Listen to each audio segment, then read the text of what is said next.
She's a crazy and dog, she's a powerful force. You're about to conform when there's no other course. She used to look good to me, but now I find her simply irresistible. Simply irresistible.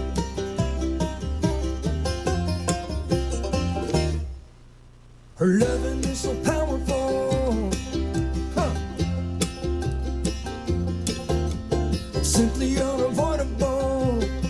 Whoa, whoa. The trend is irreversible. The woman is invincible. Hey everybody, it's the top of the hour, but you know, we're going to wait for a little bit here, let everybody have time to file into the chat, get all into the streams. So go ahead, grab a snack, maybe get your information booklet, follow along. We'll be the panel will be fielding your questions if you have any, if they don't cover what you already need to know, and share the link out with friends and family. Prop Talk, a voting information panel, will begin in about 2.5 minutes.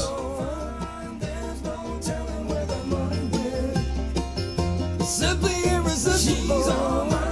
There's no other way to go. She's unavoidable and back against the wall.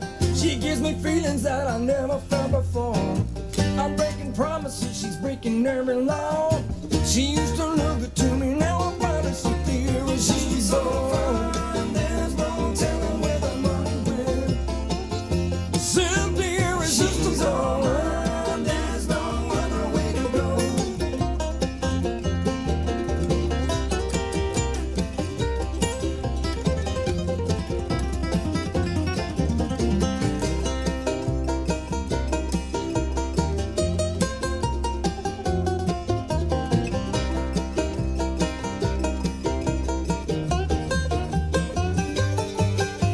Methods are inscrutable. The proof is irrefutable. Oh, oh, oh, oh. She's so completely kissable. Our lives are indivisible. Yeah, yeah. She's a crazy and dog, she's a powerful force. Lots to conform when there's no other course. She used to look good to me, but now I find her simply irresistible. There's no telling where the money went. Simply irresistible. There's no other way to go. Simply irresistible. There's no telling where the money went. Simply irresistible. There's no other way to go.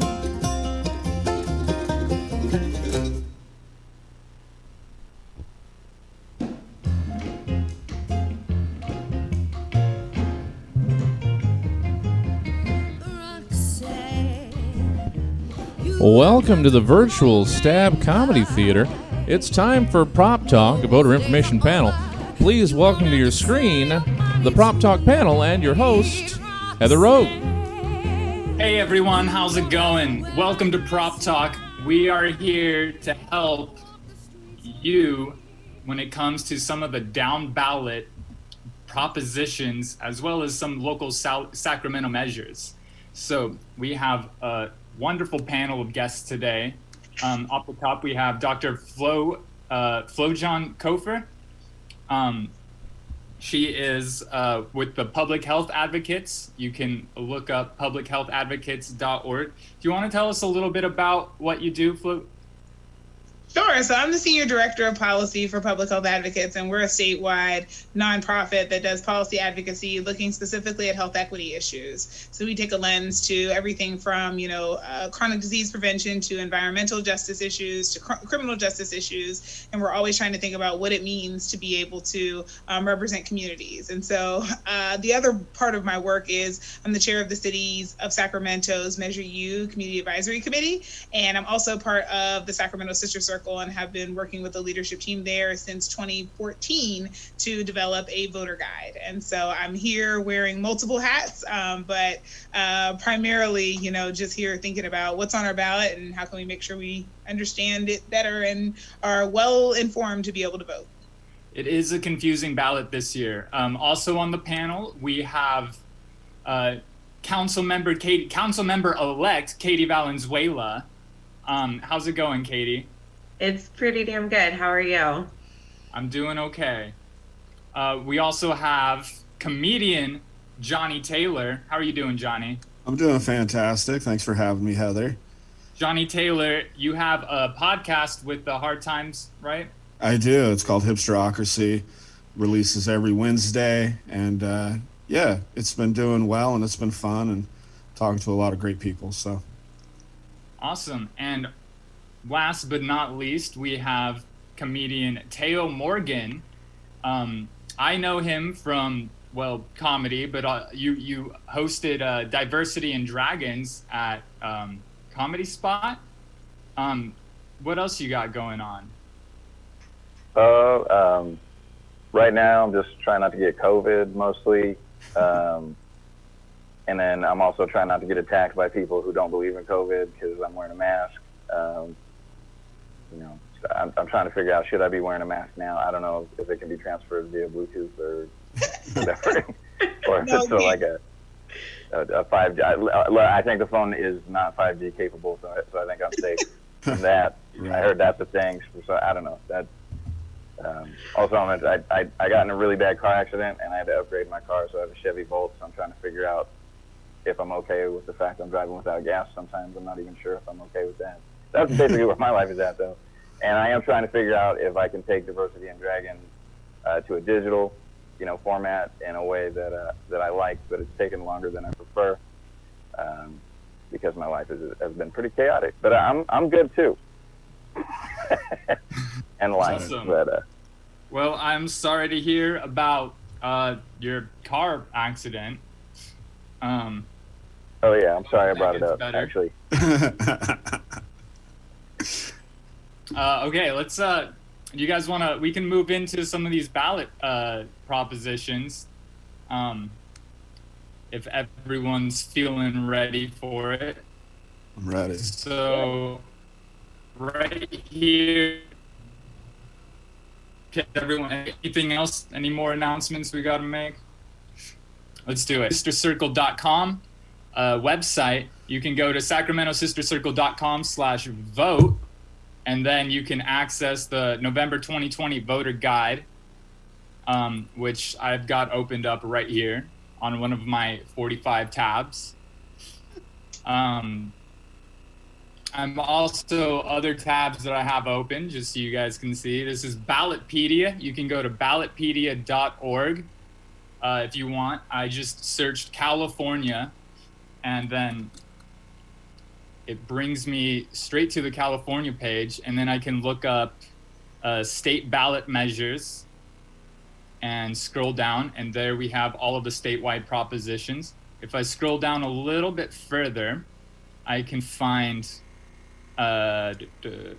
well, somewhere on here is a link to the local ballots, which I have right over here. This is the Sacramento County's some of the local measures.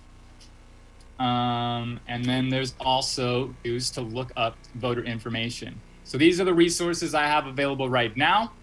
I'm gonna primarily be using the Sister Circle voter guide because I've just found that the information here is pretty solid as far as what it aligns with my thinking, and it managed to put things in terms that were easiest for me to understand. So I appreciate whoever put this together.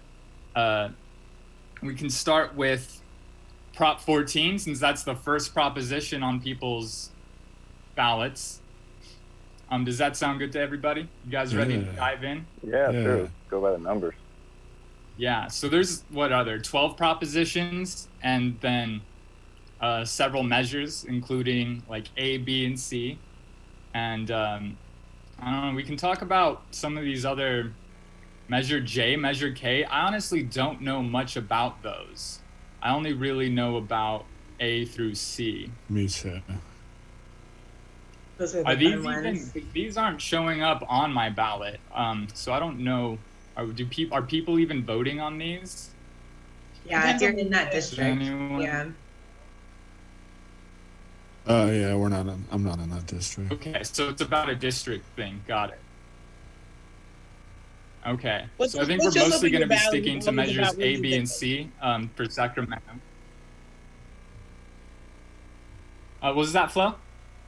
I just said what shows up on your ballot depends on where you live. So sometimes, people are like, "Oh, I don't see the A, B, and C on my ballot." And it's probably because you live in the unincorporated part of the county instead of the city. So what shows up on your ballot is determined by where you live.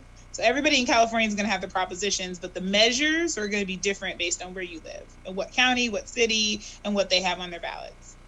Yeah, I don't have measure A, B, and C on my ballot either because for some reason, I can vote on the San Juan School District though. Yes. So, You live in the unincorporated part of the Trade county. off. Exactly. All right. Thank you. So let's go into Prop 14, bonds for continuing stem cell research. So if we look at just the plain text, it says it issues 5.5 billion in bonds for State Stem Cell Research Institute. I think this is the exact text. Authorized bonds continuing stem cell research initiative statute. 5.5, which I believe bonds, they have interest rates, so I believe that would add up to 7.8 billion after everything comes, after all of the interest is paid back over the time period.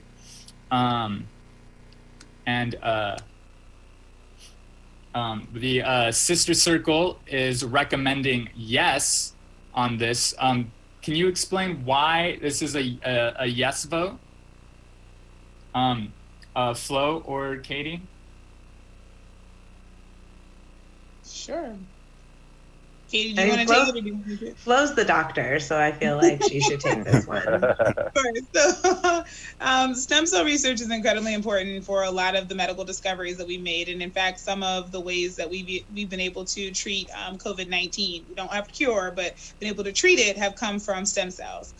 So the big thing to understand here is that it's really important that we have public sources of research dollars, because if we don't, then the research that's done is largely sponsored by companies and corporations who often, not always, but find in favor of the things that are going to make them more money. And they're not necessarily out to be able to ask the questions that we need that maybe don't actually make money. And that's actually been one of the criticisms of this proposition, is that it hasn't yielded as much back in the way of licensed therapeutics that, contribute back to the coffers as we'd like it to. But I would say that the purpose of this really isn't that. There have been over 2,900 medical discoveries that have come from the existing bond, and 92 clinical trials. And so that's a lot of research and a lot of good learning that we've been able to do, sometimes on things that wouldn't exist otherwise. And so it's really important that we have at the national level as well as at the state level a fund of money to be able to do important medical research that comes without the bias of of a company having to sponsor it and trying to figure out how to make money on it. Awesome. Thank you so much. So just to look into some of the criticism about Prop 14,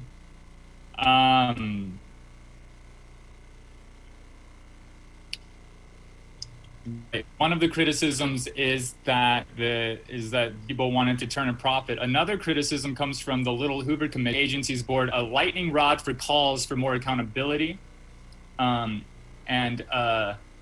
director of the Berkeley Center of Genetics and Society said that this bill has built-in conflicts of interest.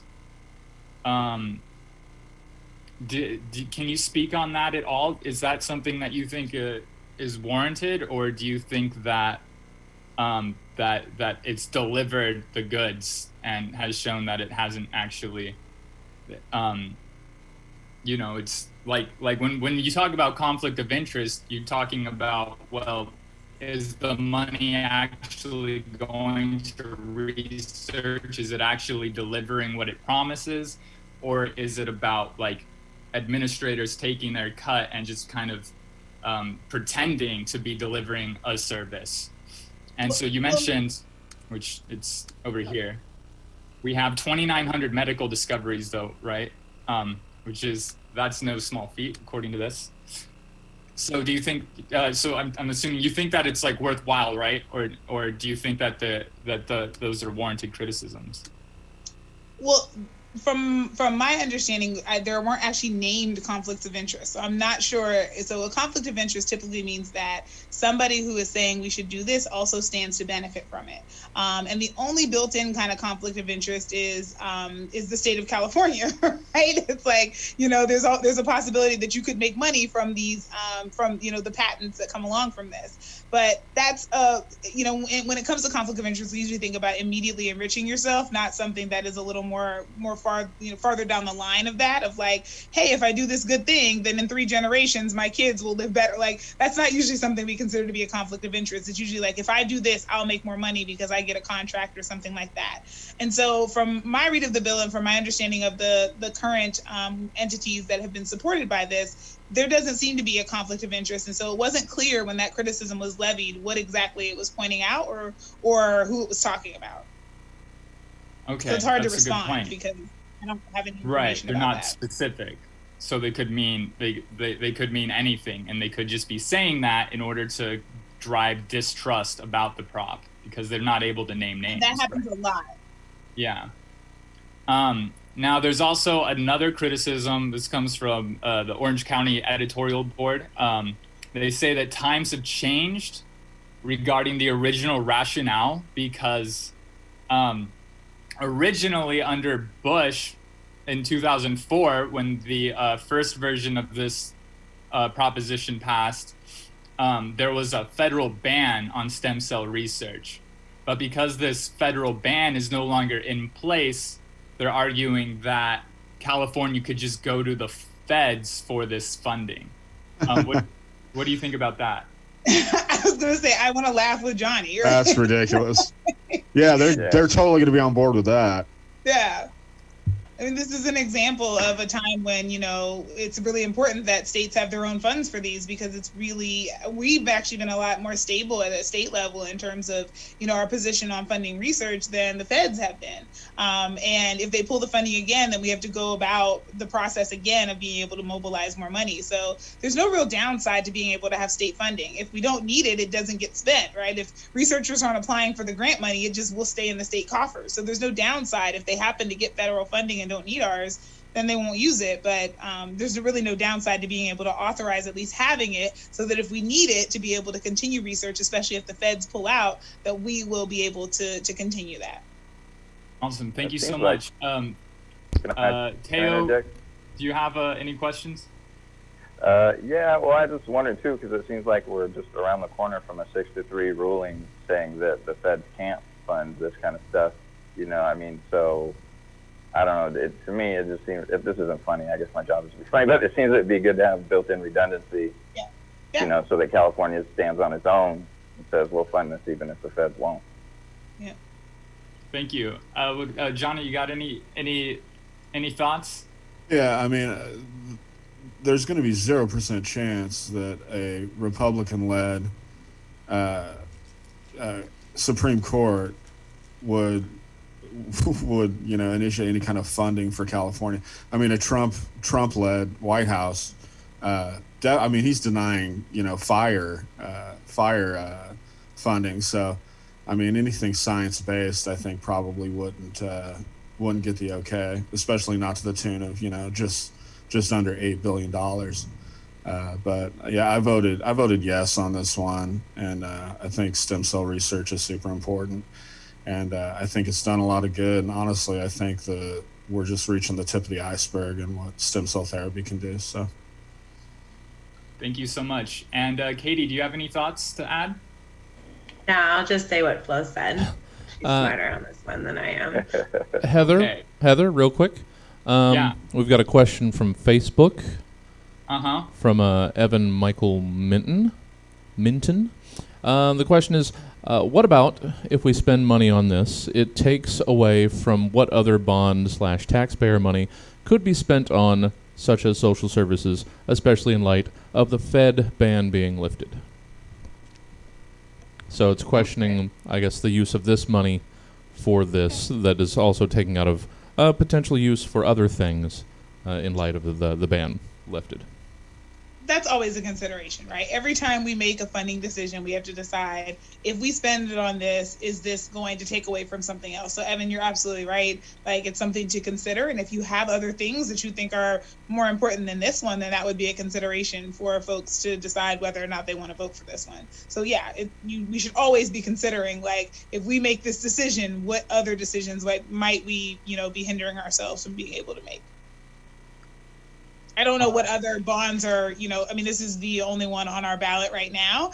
So I don't know what other bonds might be in the process that this one could be competing with. But if there are things that you know of in the pipeline or that you would want to introduce and you think have a chance, then that could be a key consideration for how you vote on this. Right, as well as I'm thinking just the overall stress of on California taxpayers. This increases the amount of money that we're going to owe the bondholders. Absolutely. So it sounds like, are there any other questions from the chat on this one? No. And Evan responds that he is inclined to support just making up his mind. So. Yeah. I mean, we even say in the Sister Circle, like, here is a description of what bonds are. As part of our voter education, we put that in pink text. And we're like, look, every time a bond comes up, you have to decide, is this a worthy cause to spend money on? And do you want to incur debt to be able to do it? And so where you fall on that is going to be based on what you think you're going to get as a return on investment. And is it worth the indebtedness that it incurs for a generation, essentially? So absolutely a key consideration. All right, thank you so much. Can I ask much. this too? Because I already know, but I don't know if there might be people watching that don't even know what stem cell research is, or like why it's considered controversial in the face of Sure. Stem cell research is often considered to be controversial because people, it brings up the most controversial question ever, which is the abortion question, right? And so whether or not these cells are considered to actually be, depending on what your beliefs are, whether or not they are on the continuum of life, and therefore the use of those cells then is essentially ending life as it could develop, right? So that's really the controversy around it. These are obviously early cells in the development of human beings, and so they provide a lot of rich information and a rich sort of I guess I'll say foundation to be able to do a lot of really great research and to be able to innovate. But for some people, that it comes with that question of, like, in using these cells, what does that mean in terms of your considerations for life? And so that's why it's controversial. So now I recall back in the day when Bush was president, there was something like 9 lines of fetal tissue that were still being used. They expanded upon that, and is it possible that through this research they could actually make a discovery that doesn't even require fetal harvesting anymore? That's the thing I don't see. Like, it doesn't say fetal stem cell research; it just says stem cell research. So if they could. Yeah. So what they're able to and to not use is going to be highly dependent on the type of research that's taking place. You're absolutely right that there were lines that couldn't be used before. And so what people are basically saying is not so much that the feds have committed, good sums of money to be able to support stem cell research, but more so that there has been a loosening of the restrictions on what can and cannot be researched in the first place, which is helpful, certainly. I mean, anytime that happens, but we also want to make sure that we can support the research that can take place as well. And that's what this one is really about. This one is not determining what will be allowed to be researched, just that if whatever is allowed, that we will have money to be able to do it. Okay. Is there time for one more question? On this one? Yeah. We should probably move on, but we can. Okay, let's move on. Okay. Is it funny? I mean, it's totally not funny. It's not funny at all. It's about bone marrow. That's what. That's how funny it is. Oh yeah, let's not try and go into too many tangents. Okay. Okay, so Prop 15, make wealthy businesses pay property taxes, finally. A tax on commercial and industrial properties for education and local government funding initiative. The recommendation from the Sister Circle is yes. This one is interesting because it's a little taxed, and who has been taxed in the past. So if I am understanding it correctly, I believe that a lot of businesses have been kind of exempt from certain taxes.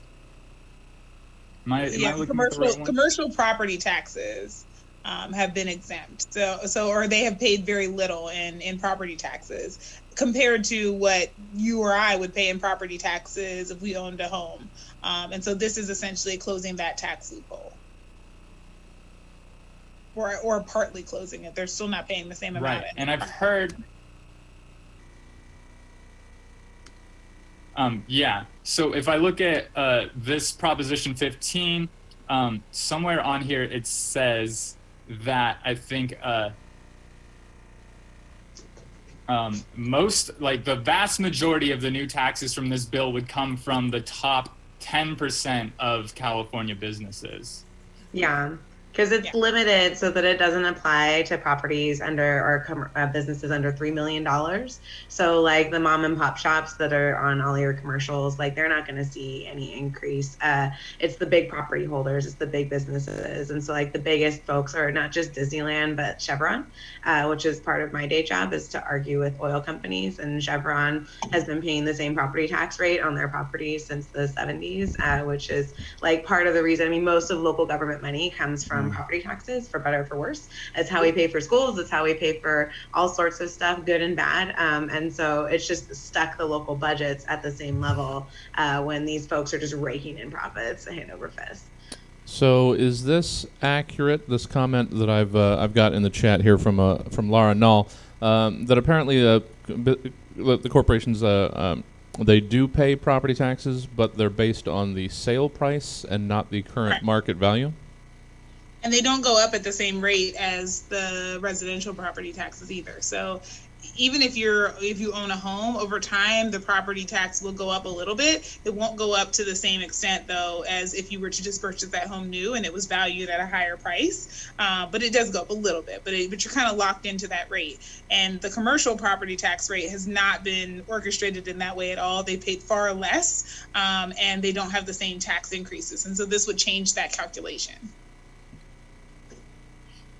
Okay, awesome. Do you guys have any? Oh, I see Teo has a wig on now, but no sound. Apparently. Yeah. I wish the real Trump we couldn't hear.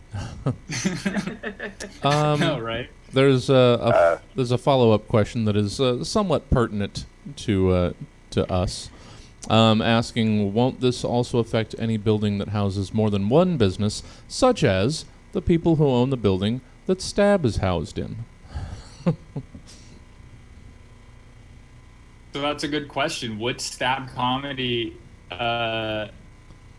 would you end up paying more for rent if the people who own your building ended up having to, and it looks like, so it would exempt small firms whose property is worth $3 million or less, but when it comes to major property holders, that's a real concern that folks have, is if your building's worth $3 million or more, that like that building owner is just going to pass those costs on to like the tenants. I mean, I don't know where Stab is located physically because we don't get to leave our homes anymore, but like if it's worth more than $3 million, that's a risk. I think, we got to talk about commercial rent control for small businesses. Well, maybe or something like that, but it would not necessarily mean that your rent's going to go up. It kind of depends on the landlord and the value of the property. It just so happens, Ms. Valenzuela, that you are the council person elect for our district. We're over here on Broadway, 1710. Cool. I know where you're at then. Yeah. Yeah, I have no idea how much that building's worth though. Like real estate appraisals, not Yeah. my strong suit. But it's a risk, and that's what they're kind of harping on. That's why you see a lot of folks going online being like, it's going to raise the price of like all these businesses, and it's like not necessarily. That is a risk though, and so that's what people are kind of honing in on and using to make the argument for why like mega conglomerations shouldn't be paying their fair share. And I would just say this is a chance to organize also, because businesses have been hurting. So if you're owning commercial properties, you actually have the upper hand right now, because if they raise your rent and all of you say forget it, well, like you're already in trouble. Like they'd rather have somebody there than not. So I would also argue these small business owners need to really organize with those who are within their same area and negotiate with their landlords, right? This is a landlord issue. Once again, it always comes back to the landlord. So Yeah, well, to that point, I mean, rent is market controlled. So if they try to raise the rent too much, yeah, there's going to be other people out there that have better, locations, and they probably won't want to lose their tenants. Did the wig make that funny? Wah, wah. You can do a sound effects. Oh, take it off. It's hot. How does he do that? I don't understand how Trump wears that. It's really hot. What are you talking about, Teo? He's very strong, Teo. He's very strong. He's very strong. Yeah. Yeah, I think he invented stem cell research too. Yeah, he did. He's like, it's a great idea. He loves I was it. I was the first stem cell. I'm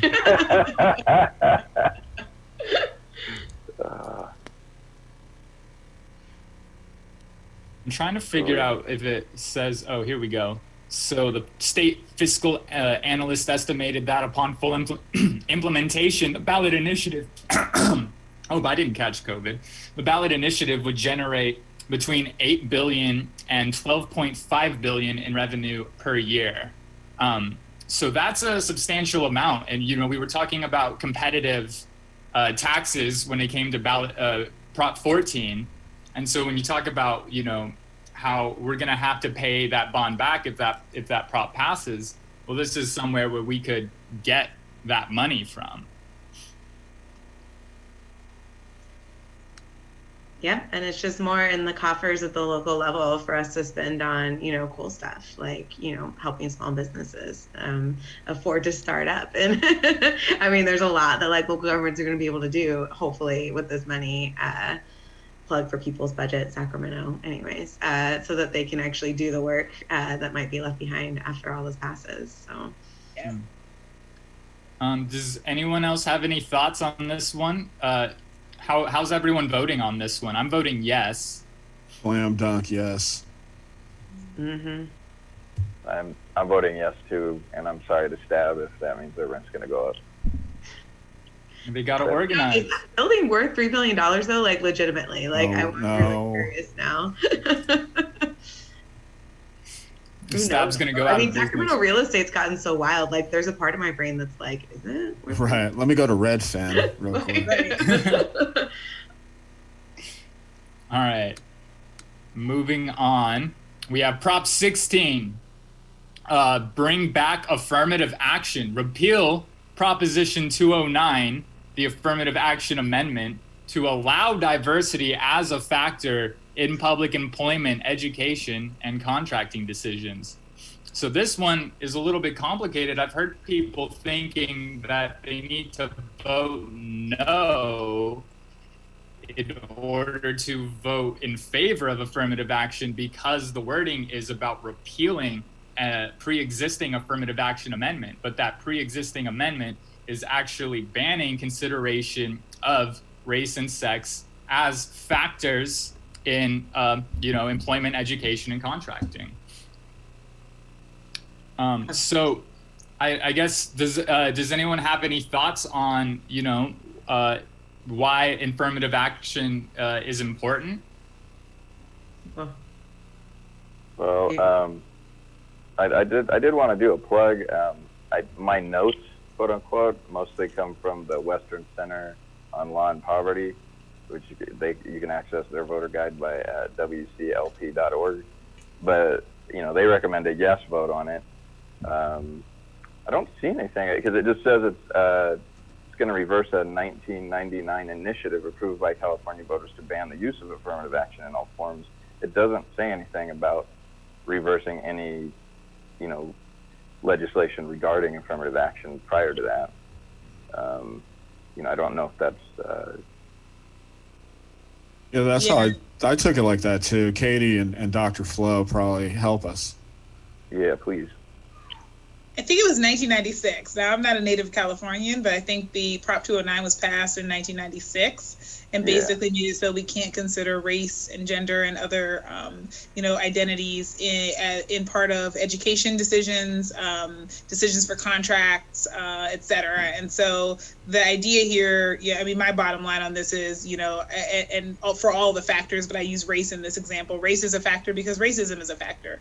Right. And just pretending it doesn't exist doesn't make things better. And in fact, what we saw since we've done away with this is that the number of Black and Latinx students at RUCs and CSUs have dropped. What we've seen is that the number of contractors, I look at the city of Sacramento that built an entire arena and doesn't have a single Black-owned business inside that arena, and is in the process of thinking about building another one. I look at, the fact that Sacramento had the highest disparity in arrests during the time when marijuana was illegal in the city. 29 times you were more likely to be arrested for marijuana-related offenses if you were Black compared to a white person in Sacramento, even though Black and white people use and sold marijuana at the exact same rates. And so when I look at stuff like that, I'm like, okay, so then now that we made it legal, obviously lots of Black and brown people who were arrested under this should be owning dispensaries and should be running things, not a single Black-owned dispensary in the city of Sacramento, and there are 30. So when we look at things like this, it's like, there needs to be a way for us to be able to consider race, because racism is a factor. Racism is the reason why Black and brown people were, arrested at those high rates. Racism is the reason why we decided that we weren't going to allow people into our schools, right? Racism is the reason why we still use the SAT and ACT as if they are in any way correlated with outcomes for schooling, right? And so we need to be able to, counter institutional racism by considering race, because we know it's a factor. Right. Yeah. Can I just say too, like in lieu of being able to talk about race, what we've had to do is adopt some of these like hella problematic terms to try to target money and resources. So we say we're interested in disadvantaged communities, or we're interested in low income communities, or we're interested in, fill in your like kind of like problematic term there to say this is who we're targeting. Overwhelmingly is people of color that we're talking about. But instead of naming this as like a race issue, a racism issue, a racial justice issue, we make it about these other factors, and it's like you can't really fix it if you can't call it what it is, and really target it. Because like in environmental policy, for instance, what we did is we created this whole map with 20 different indicators to basically show you where all the people of color live, and say, okay, these are the communities that get all the environmental money because they're more burdened and they need more help. But what happens is that all the people who get the money to actually do the work are largely like white-run organizations, and it's like, okay, well, thank you for coming to plant the trees. I appreciate that. Wouldn't have been cool if you hired me to do the tree planting so I could actually get a job. Like, it's bonkers. It's just made it way more complex to do the right thing. So this is going to be great. Cool. I'm very pro, in case you can't tell. Thank you, guys. Well, I appreciate it. I like that you said it like that, because those words, disadvantage, low income, diversity is one. Even though my show is called Diversity and Dragons, I just kind of did it because diversity pisses off certain people and I didn't want them to come anyway. But like all those words, whenever I hear certain people, those buzzwords, they're supposed to be my allies using them, I'm always like, oh, they're talking about me. Like that's all, so it is like encoded, in that language. So I appreciate you talking about that, because it is challenging though, because I've heard it defended that, like, well, we need to talk about it that way in order to address it, But as far as Prop 209, it's institutional racism. I don't want to change it too much. But one of the most offensive parts of the debate between Kamala Harris and Mike Pence was his denial that systemic racism is a thing. Yeah. because I actually think that systemic racism is the defense to like regular people. You know, like you may not personally be a racist, but the systems do it, you know, and then you benefit from it even if you're not a racist, you know, if you happen to fall into the main, you know, the majority population.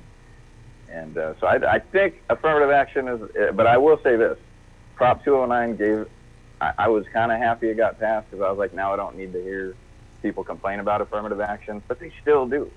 So I just bring it back so they can have something to complain about.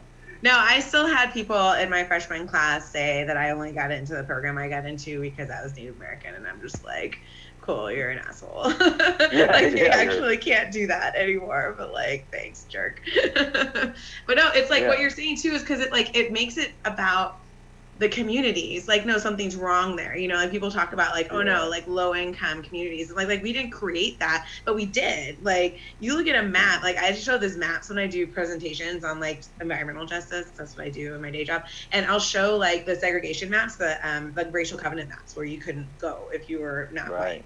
And I'll show you the census dot map of where people still live, and it's still white people in white neighborhoods. It's still people of color in those neighborhoods. And like, you think about the cycle and how it starts to build when you pay for your schools with property taxes, when you can't make banks work in those neighborhoods, and you can't make grocery stores work in those neighborhoods. And then look at the neighborhoods, and it's like, oh no, you're low income. Like, please live up by your bootstraps, dude. And it's like, where, what, how, like that doesn't work. And so we have to call it what it is. And like, by saying low income, it takes out that intentionality, the fact that it was created that way, that people of color don't have assets, that we aren't building wealth, that we are disadvantaged, unemployment and whatever, and it makes it about us. And like, that's the part that's most angering though, is like, no, like you did this. It's like it's like reparations, right? It's like, no, you did this, you got to fix it. Like, sorry, not sorry. Yeah, well, and if the language is appropriate, you might as well just make us the default and then call the other people advantaged. You know, to make it more clear that we're not disadvantaged, you're advantaged. There you go. You've had to step up and all these things, and just because you don't see it, because you've been standing in it all this time, doesn't mean, you know, like you weren't zoned out of purchasing the better property. You weren't zoned in an area that has less political clout so that they could actually put pollutants and do different things in your area. You know, you were allowed to do all these things and we were not. So you're advantaged. But then, you know, the idea of privilege is so controversial. You know, people are upset that like, oh, well, I've had a hard life. Well, yeah, you had a hard life, but it would have been harder if you weren't allowed to do the things that all mine intergenerationally weren't allowed to do, you know? And, you know, and I think it's interesting when people try and claim that systemic racism doesn't exist, they still have to explain why there's this great wealth disparity, this great opportunity disparity. And they end up having to argue in favor of overt racism and argue in favor of stereotypes because they have to come up with some sort of reason, right? So it's like, well, are you going to be overtly racist and claim that stereotypes are real, or do you believe systemic racism exists? It's really one or the other, you know? Or you're kind of racist. I said, or you're just kind of racist and you believe that like black and brown people just don't succeed that frequently. There's like an option there. And like, I've had a few uncomfortable conversations with folks where I'm like, either you believe there's an issue or you believe that this whole community of folks who happens to be black doesn't do as well. And like, then you're just a racist.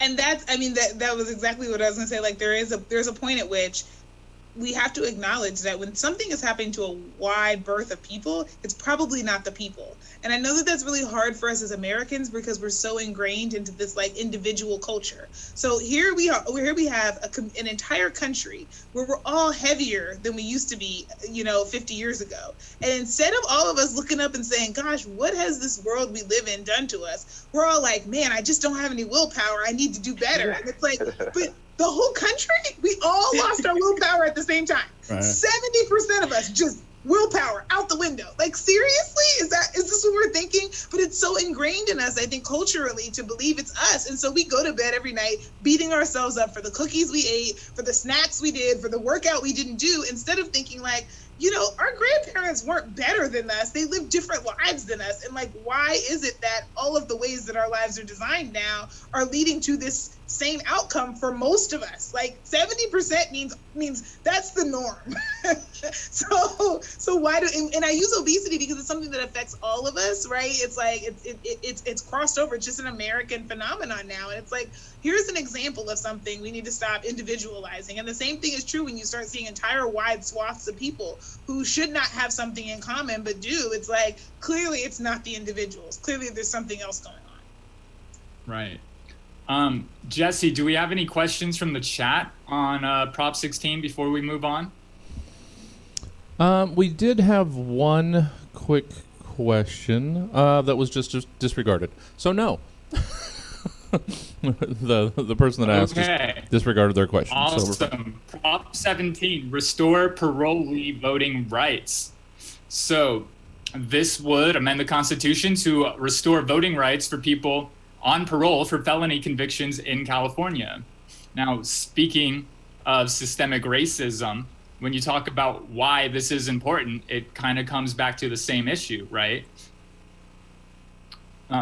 Because, you know, people say, like, they want to individualize crime and say, well, you know, if you committed a crime, then you shouldn't have as many rights as someone else. But then as soon as we create a tool to give people less power to vote, less power over their own government, then that can be, you know, disproportionately used against certain demographics in order to disempower them. It's voter suppression. Exactly. You know, that's all it is. I mean, this is an overwhelming yes from me. Yeah, it's you know, people that do their time, whether it's justified or not, which a lot of times it's not. A lot of friends of mine are, you know, sitting in jail still over cannabis bullshit. And a lot of those people are people of color. That's not a coincidence. So, you know, people get out, they should be able to build their community, and it really kind of starts at the ballot box. So it's a yes for me. Anyone else want to add some thoughts on Prop 17? I want to kind of play devil's advocate and say that, you know, if you voted no, that might be good, because, like, if you give criminals or convicted people the right to vote, it might make for lazy criminals, because then they know they're not going to lose that. They could just be sloppy. And anyway, I thought that was funny, but it's not. Because my real position is yes. I think that felons deserve to vote because a lot of them haven't committed. You know, just because the justice system says you committed a crime, you know, because you know everybody knows that the justice system is all about money. You know, because we got a president. He's the only president that in my lifetime that was running while he was facing rape charges. You know, but somehow that kind of disappeared. Didn't even get brought up in the whole thing, you know. But he was accused of raping a 13-year-old girl while he was running, you know. And but you know, he still gets to vote. Like, so I don't get why, you know, people that we know that they have enough money to pay the people their victims off, to have them sign non-disclosure agreements and whatever, that they continue to get to vote, and they're committing felonies at a level that is systemic. You know, they're doing things that are, you know, really influencing financial institutions and the legal institutions.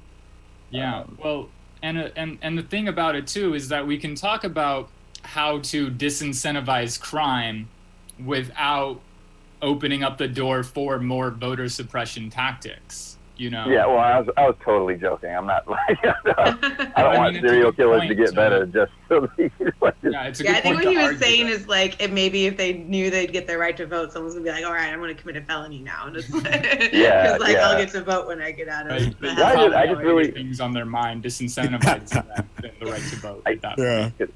Can't I really wait to get can't out to imagine a vote. reason- So I'm sure we're all a yes on that one. I Yeah. don't. Are there any questions from the chat, Jesse? There was one question. Well, not so much a question, but a statement that 17 makes one person think of SB 145. If that means something to the folk in the panel. I don't know that one off the top of my Googling head. it. Okay, John, you got it. I was gonna do Yeah, it. it's the sex offenders registration bill. Oh, see, I mean, I'm in favor. I mean, I like the way that Vermont does things, where they allow people while they're in prison to vote absentee. I really don't see. I know that it's written into, you know, our Constitution that you can take people's rights away to vote if they have been convicted of a felony, but I just don't. I don't think that's something that we necessarily need to do.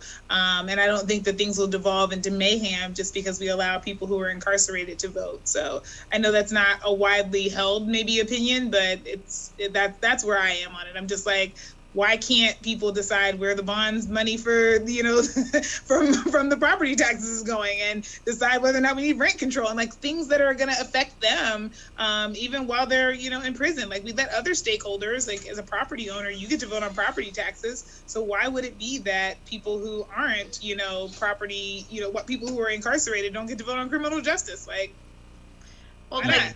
I mean, it kind of seems super counterintuitive to me too, because it's like the whole thing is like, you want someone who may have done wrong, may have been wrongly accused, whatever is happening, to like still feel a stake in the community, right? Like you want someone to be like, oh, I'm still in this, I'm still a part of this. Like cutting that off feels like hella counterintuitive, because now like I just don't give a crap anymore. Like I'm not paying attention. They won't even let me have a voice in it. What does it matter? And that feels really like super. I just keep repeating counterintuitive because I can't think of another word. It's like having buy-in makes sense. And if you're in prison and your kids are still going to school, you know, your family's still paying sales tax, you're going to come out to like freaking unaffordable housing. Like you deserve a say in that. Like you don't stop being a parent. You don't stop being, you know, any of those things. So. Yeah, I mean, it's also it's like you know, it's supposed to be rehabilitating people. They get out of, you know, they get parole, and they've obviously, you know, they've done well in jail. You know, they're on the right track. They got their parole hearing, they passed it, and then it's just like the system being like, yeah, they're good enough to be out, but we don't want them to have any rights. Right. You know what I mean? You're still in jail Yeah. at that point. You know, so I don't know. For time's sake, I think I'm gonna try and go through Prop 18 really quickly, because I don't think this one's confusing. You know, it's just you can vote in a primary if you're gonna turn 18 by the general election, and that's it.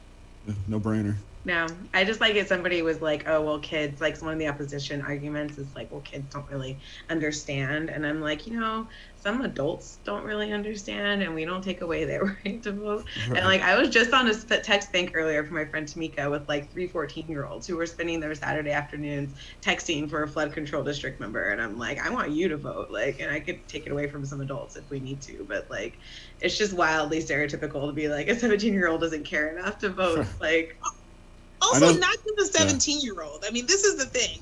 These are people who are basically 17 and 364 days to like 17 and a half. Because if you were to take the primary this year, and I'm going to use Katie, you as an example, right? Like the primary was in March. The general election is November. So if you were born March 4th through November 2nd, you didn't get to vote in that primary, but you do get to vote in the general election. You were 17 and a half. Like your maturity level is not going to change that much. So if we're not arguing the 18-year-old shouldn't vote, 17 and a half is not making that big a difference. And I would be upset if I lived in Katie's district and didn't get to participate in that election, because there isn't going to be a runoff in the fall. She's already elected, and that's the end, right? And I missed out on the opportunity to be able to participate in the entire cycle of the election. So I even think that the young people argument is stupid, because it's like, we're not even saying we're going to let 5-year-olds vote. We're saying just let the people who are going to be eligible in November vote in March or whenever the primary takes place. Like, now all those 17 and a half year olds are just stuck with me now, and I apologize for that, because we didn't think you could vote in the primary. I mean, I think we all know some really dumb 40-year-olds, you know?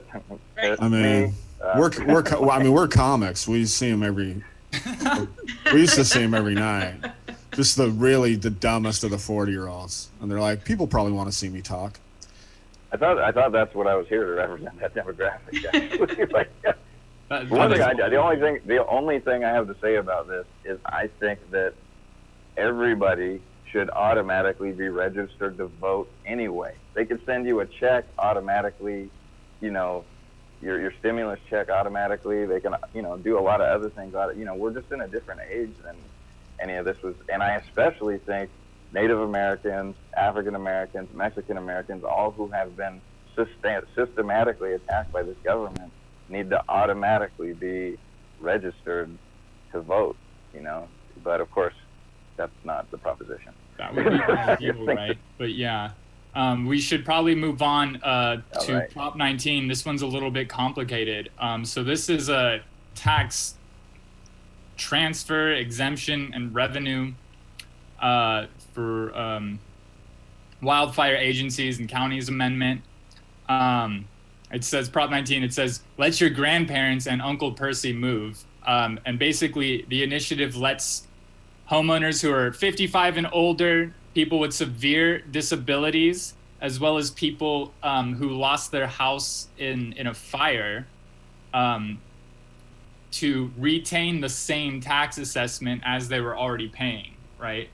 If I understand it correctly. So they wouldn't have to pay more in taxes, but then it shifts that burden over to people who inherited their buildings and then inherited the same tax assessment that their benefactors were paying, right? So it people over 55, people with severe disabilities who maybe can't hike their stairs anymore and have to go homes burned down in a fire, they get to keep their previous tax rate when they purchase a new home. And then it stops a different tax break that Californians received on homes inherited from parents and grandparents. So if your grandma gives you a house and you don't live in it, you no longer get to pay a lower tax rate. And so, what are some of just shout out your thoughts? Yeah, well, if you have any thoughts on this. I'm for that. I think that if you're going to use the property as an investment or rental property, you shouldn't be able to benefit from, you know, the prior tax rate because you're using it as basically as a business opportunity. I mean, I think like limiting property value, the limiting property taxes, I think should always be something that's, moved to enable people to live, you know, in a home themselves or their family. I'm going to vote yes on this. I'm going to be contrary on this one because I actually voted no on this, which seems hella mean of me, but I'll explain a little bit. Because it's not that I don't think that seniors and folks with disabilities and folks who lost their homes should be able to do this. It's that, like, it's written in such a narrow way, and it doesn't really confront the inequity in the tax system, and there's more we could have done to really correct the inequities that exist. Like, I don't think, like, my uncle who owns a home in Ranchos Palos Verdes that's really appreciated a lot. Granted, he has a hard time moving, but granted, he also lives in a multi-million-dollar home now. So, like, he might not be able to afford the property taxes if he moves, but he's also not poor. So it's kind of like we could have done this with a little bit of a finer tooth comb, like an income-based thing or something that made it a little bit more equitable. And instead, we kind of use the wildfire victims to carve out. And 55 is not that old, like, just to be real. Like, there's a lot of 55-year-olds out there who are doing pretty well for themselves, and I don't think they should be able to benefit from a tax break in that way. And it doesn't make me popular. I've had a few debates about this on this one, but I just think this is one of those things that would benefit from the legislative process or something that would be a little bit more robust. Because, like, this is the sort of thing that keeps getting put forward by the realtors, and I think this isn't the first time they've even tried it, because they want to do this thing that's going to help them bring in more commissions, because they still make the same amount of money. And if you move and sell your house, it's like, you know, this benefits from a more nuanced process, I think. So a lot of the housing people that I trust actually reco a no on this, including public advocates, which is the folks who are helping us fight for rent control in Sacramento. Yeah. So that's my 2 cents. Yeah, and I think, you know, when the Sister Circle went back and forth about this, we were primarily thinking about the impact on lower income homeowners who were over 55, as opposed to, and we were kind of sucking up the fact that it would also allow people who own a lot of these really like high value properties to be able to also move and kind of be operating. But we were really thinking like home ownership, especially when we hit the recession last time, was so hard hit on these low income communities, and people were really hard hit by that we were trying to find a way to be able to advocate on them. But I totally agree with Katie, and this is actually one we went back and forth on, because we were like, should we be no, should we be yes, what are the pros and cons? Like, there were so many things in it, and so we ended up kind of landing on the yes side. But it's not one that we were like a hell yes on. We were just kind of like, I mean, I guess yes, like, but there's some issues, and this would benefit from the legislative process for sure. Yeah, if you would look at like the people who are funding the ballot, it's a lot of real estate organizations, you know. So they have a lot of contribution, right? The Association of Realtors, the National Association of Realtors, the California Association of Realtors, as well as the firefighters unions and Operating Engineers Local Union number 3. You know, they're the dark money. They're dark money. Number 3 represent.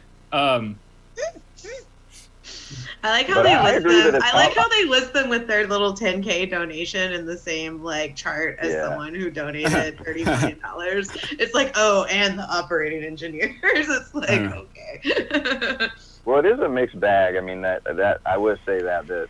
But I think the thing that really gets me is that, you know, you can inherit a house that's worth a hell of money, pay property taxes from 1920, and then flip it and then rent it out for modern market rate, you know, and there's a lot of people benefiting from that, you know, and again, that's a systemic thing. I didn't benefit from that, you know, because, you know, I don't, and there's, you know, so I guess that's why I'd say yes. But nothing you guys said, I would agree with you now if I knew that there was another thing out there on the thing that was taken into income, you know, then I would be like, yeah, screw Proposition 19, let's do that. So yeah, this is one I won't fight with anybody about, because I could talk myself into being on either side.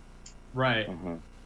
Yeah, and I go back and forth on it too. Like, Teo, you brought up a good point. That's something that pushes me onto the yes side. Something that pushes me onto the no side is what Katie brought up, which is 55 is not very old. It almost leverages the tax system in favor of older people who already kind of established their wealth, and against people who are younger and buying their first home, or, you know, trying to shop for their first home, right?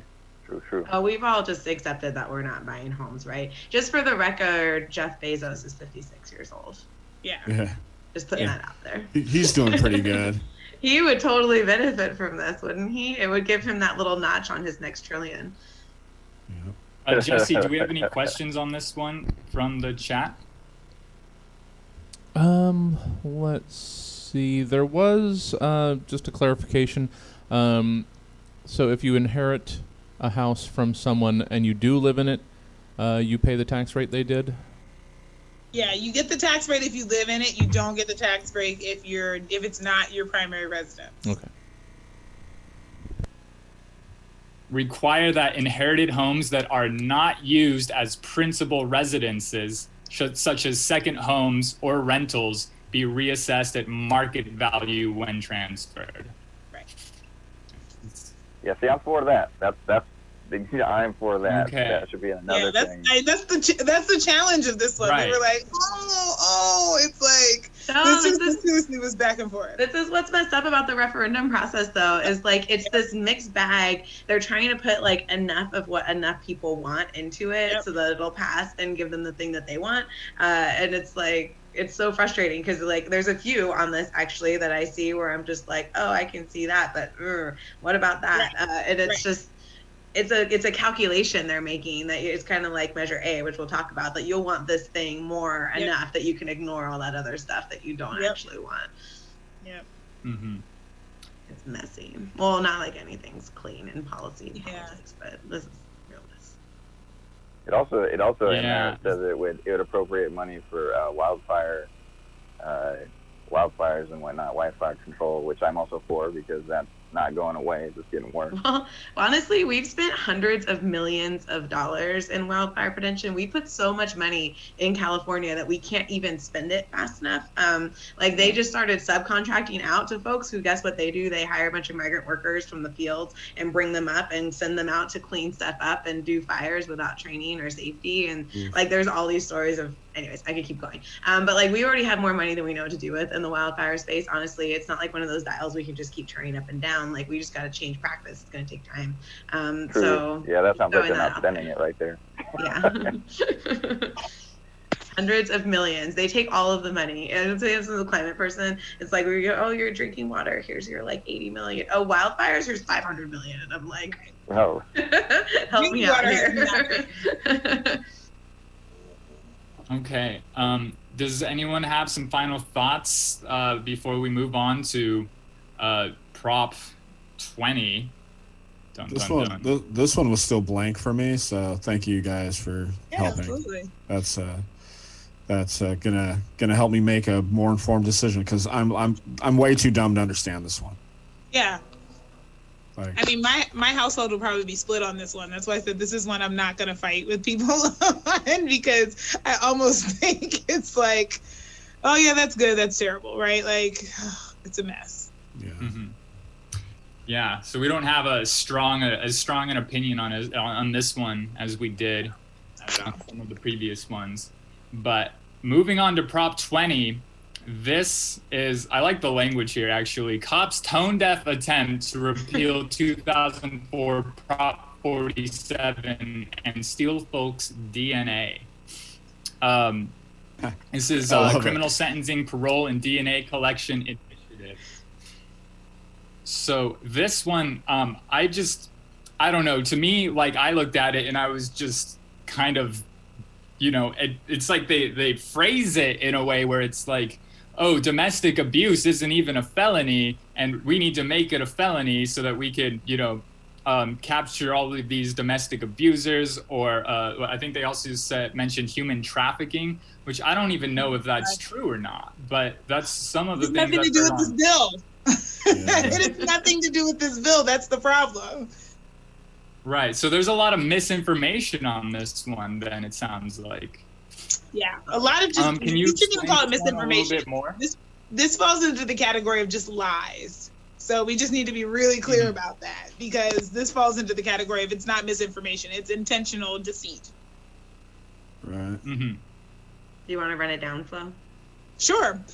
So 2014, we passed Prop 47, which made low-level, nonviolent, non-sexual crimes that used to be considered to be wobbler felonies into misdemeanors. Wobbler felonies mean that depending on what body you show up in and what, demographic you occupy, you could either be charged with a misdemeanor or a felony for the exact same crime. And so this said, we're going to take out that discretion because the discretion often leads to inequities, and we're going to make all of them misdemeanors. And again, these are nonviolent, non-sexual crimes, things like shoplifting. And I'm already, I think I mentioned earlier, like I'm, an abolitionist. I lean toward like, let's like deconstruct these systems as much as possible. But the thing that really was compelling to me is that the number 1 and number 2 shoplifted items are baby formula and diapers. So Yeah. we're talking about, like, when we're talking about what people are stealing, and they can add up. Like, if you start trying to shoplift a bunch of them, and they're outside of a lot of our safety net programs in terms of what they cover, right? WIC that covers, the formula, but doesn't cover diapers, right? And so these are the items that people often need for their children, and that's why they're shoplifting them.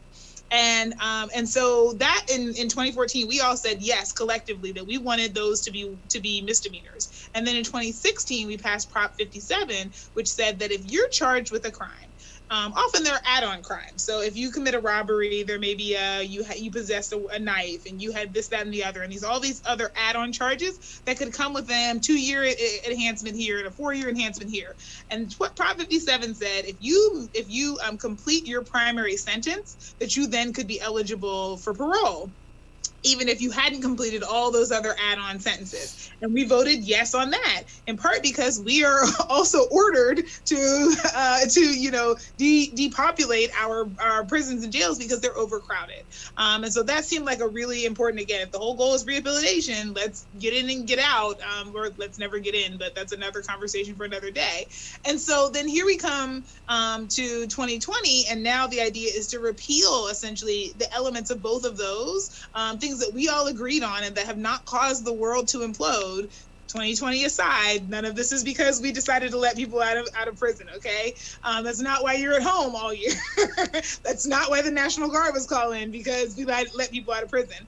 And so all of that has happened, and now they want to run this. And in addition to repealing Prop 47 and Prop 57, the add-on is that if you are arrested on a misdemeanor, that they can collect your DNA now, which is just... So for the record, just so you know, like, there are citations and there are misdemeanors. And so some traffic stops could now result in your DNA having to be, like, if you're speeding, like, I think it's 15 or 20 miles and under is like a citation, and over that is considered to be a misdemeanor, and then there's like felony speeding, right? So if you were over 20 miles per hour over the speed limit, you now could be subject to DNA collection. Like, this is a hell no for me. Like, Yeah, I don't fuck all even that. know how this ended up on the ballot. I mean, I know how it ended up on the ballot, right? But it's so absurd to me that I don't even know where to begin. Like, Right. no. They're also saying illegal drug possession and forgery and, shoplifting and then it also has a thing about the penalties being increased for people out on parole so that they're more likely to go back to prison. Like, if they just happen to violate, their supervised release terms like 3 times or whatever, which, can be easy as like, showing up late to work sometimes, it could just be something like that, showing up late to your parole meeting, or, maybe because you're trying to take care of your kids or get a flat tire or something like that, it's like, and then here's something that it says that they're trying to charge some property crimes of more than $250, such as quote unquote serial shoplifting and car theft, as felonies rather than misdemeanors, which, like you're saying, I don't know how much formula a person has to steal to get a felony, but, it's possible. It's possible you could, rack up $250. Or if you continue to steal diapers and then they value it at $250, does that mean... Here's something I want to say, though. I just think California should just start making its own formula in diapers, because I'm sure that's cheaper than incarcerating all these people. Yeah. Right. Way Give cheaper. every mother a lifetime supply of formula and diapers, and you'll probably save money. Problem solved. Yeah, can we get our tax money there? Yeah. Where's that proposition? Well, let's just talk, though, about, like, how ridiculous it is. I mean, I'm going to leave Jim Cooper to the side on this list that Heather's got on the screen right now, because that's a whole nother bundle of sticks. But, like, let's look at the fact that the correctional officers are, like, the main proponents, and they're basically like, no, keep people in jail, because we want job growth. Like, we want more jobs. We want more of our people to stay employed. We want to hire more people. And it's like, talk about a conflict of interest. It's like, you're fundamentally, like, you're the ones who are paid to keep the people when they're behind the bars, and you're like, no, don't let them out. We need to keep more people back here. It's just wild. And some of the things that they're spinning out there, and I've gotten a lot of real panic calls about 20. I get a lot of calls in general about a lot of things, but especially about 20, because they're under the impression that, like, someone who rapes someone who's unconscious is going to get out on parole under these, and this is going to fix it. And what do you mean we should vote no? And I'm like, whoa, like, say under the circumstance that something works out in a way where someone ends up eligible for parole under these existing laws, like, just because you're eligible for parole doesn't mean you get it. Like doesn't mean that someone's going to be like, oh, like, you raped someone when they were unconscious and it's been like a month. Okay, yeah, go free. You're eligible now. No. I mean, unless you're that Stanford kid. But it's like they have all the tools to still keep people in jail when there's a rare instance when someone works through the system in just the right way that they'd be eligible for parole. That's not something that they're not going to be able to control. So that's not a good enough reason to take back all the progress we've made, and not a good enough reason. I mean, we just got to find another line of work for these correctional officers. Like, let's make them the tree planters now, or let's make them maintenance people. They can take the hundreds of millions for wildfires. They can make the diapers. Yeah, make the formula. That would be so perfect. But I gotta ask something here. Why is Jim Cooper for Assembly in 2018 still got enough money that they're dropping it on this? Well, 2018. because Jim Cooper is the thorn in our side. I mean, I would encourage everybody to just read the section on Jim Cooper's race, because we do a pretty decent treatment of him in the Sacramento Sister Circle Guide, because he is, needless to say, not our favorite person. And so, I mean, yeah, he is constantly against the things that I think most people on this, Zoom would be in favor of, and is just a general thorn in our side. I wanted to make a comment, though, on the $250, because I used to be on the Active Transportation Commission for the city of Sacramento, and we had a presentation from the Bait Bikes program. And the Bait Bikes program, for those of you who are unaware, is a program run by the Sacramento Police Department where they put out perfectly good bikes.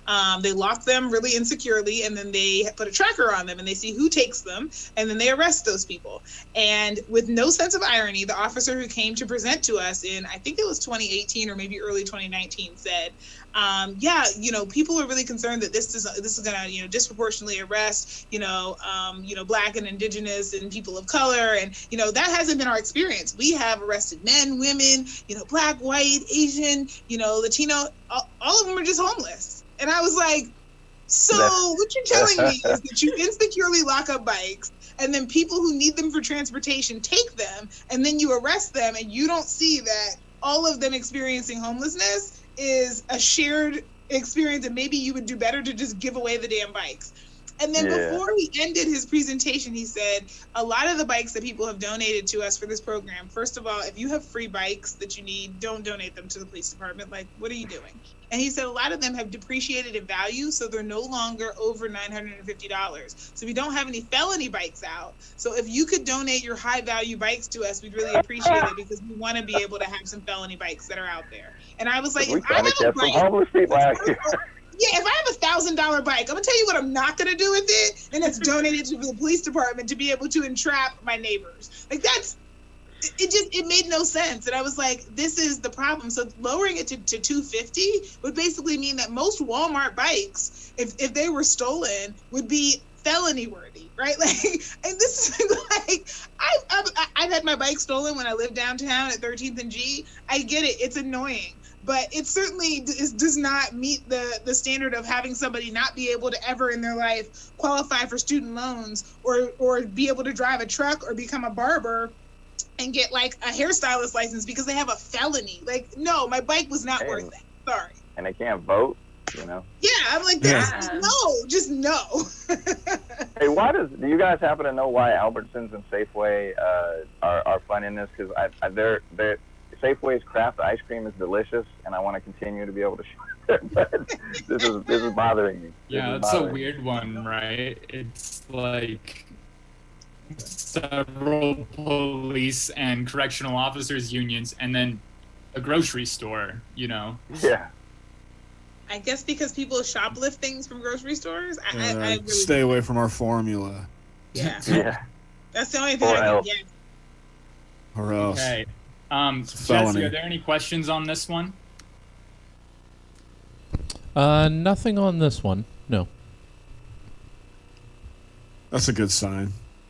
Yeah, I hope that this one is pretty easy for people. Let's move on to Prop 21, which is a rent control proposition. I think we tried this one before, right? But this one is a little bit different, because the argument against the last rent control initiative was that it would disincentivize developers. And this one has a change in it that says that you can't institute rent control for brand new properties. Yeah. And so there's like a leeway. So brand new properties would not, they wouldn't have the same issue. Because I think that you'd still be able to increase the rent for those new properties. And then it's just older properties after a certain amount of time, where then I think that they could only increase rent by like 15% over 3 years or something like that. I don't remember exactly. So I could help you out with this, Heather. Thank you so much. I need to say first that, like, I mean, the commercials on this one are flippin' ridiculous. And I hope that you are not gullible enough, everybody watching this, to fall for those commercials. Because Prop 21 actually doesn't institute rent control. And it's like quite possibly like the biggest misunderstanding about this. All it does is change state law so that cities and counties can choose to institute rent control for expanded properties. Because right now state law says that property is built after 1995, that property is single family, you know, it has all these restrictions. You cannot do rent control. So like here in Sacramento, even if Measure C passes, there's all these buildings that technically it wouldn't apply to because state law says we can't do rent control. Even at the local level, if we decide to do it, we can't because state law says no.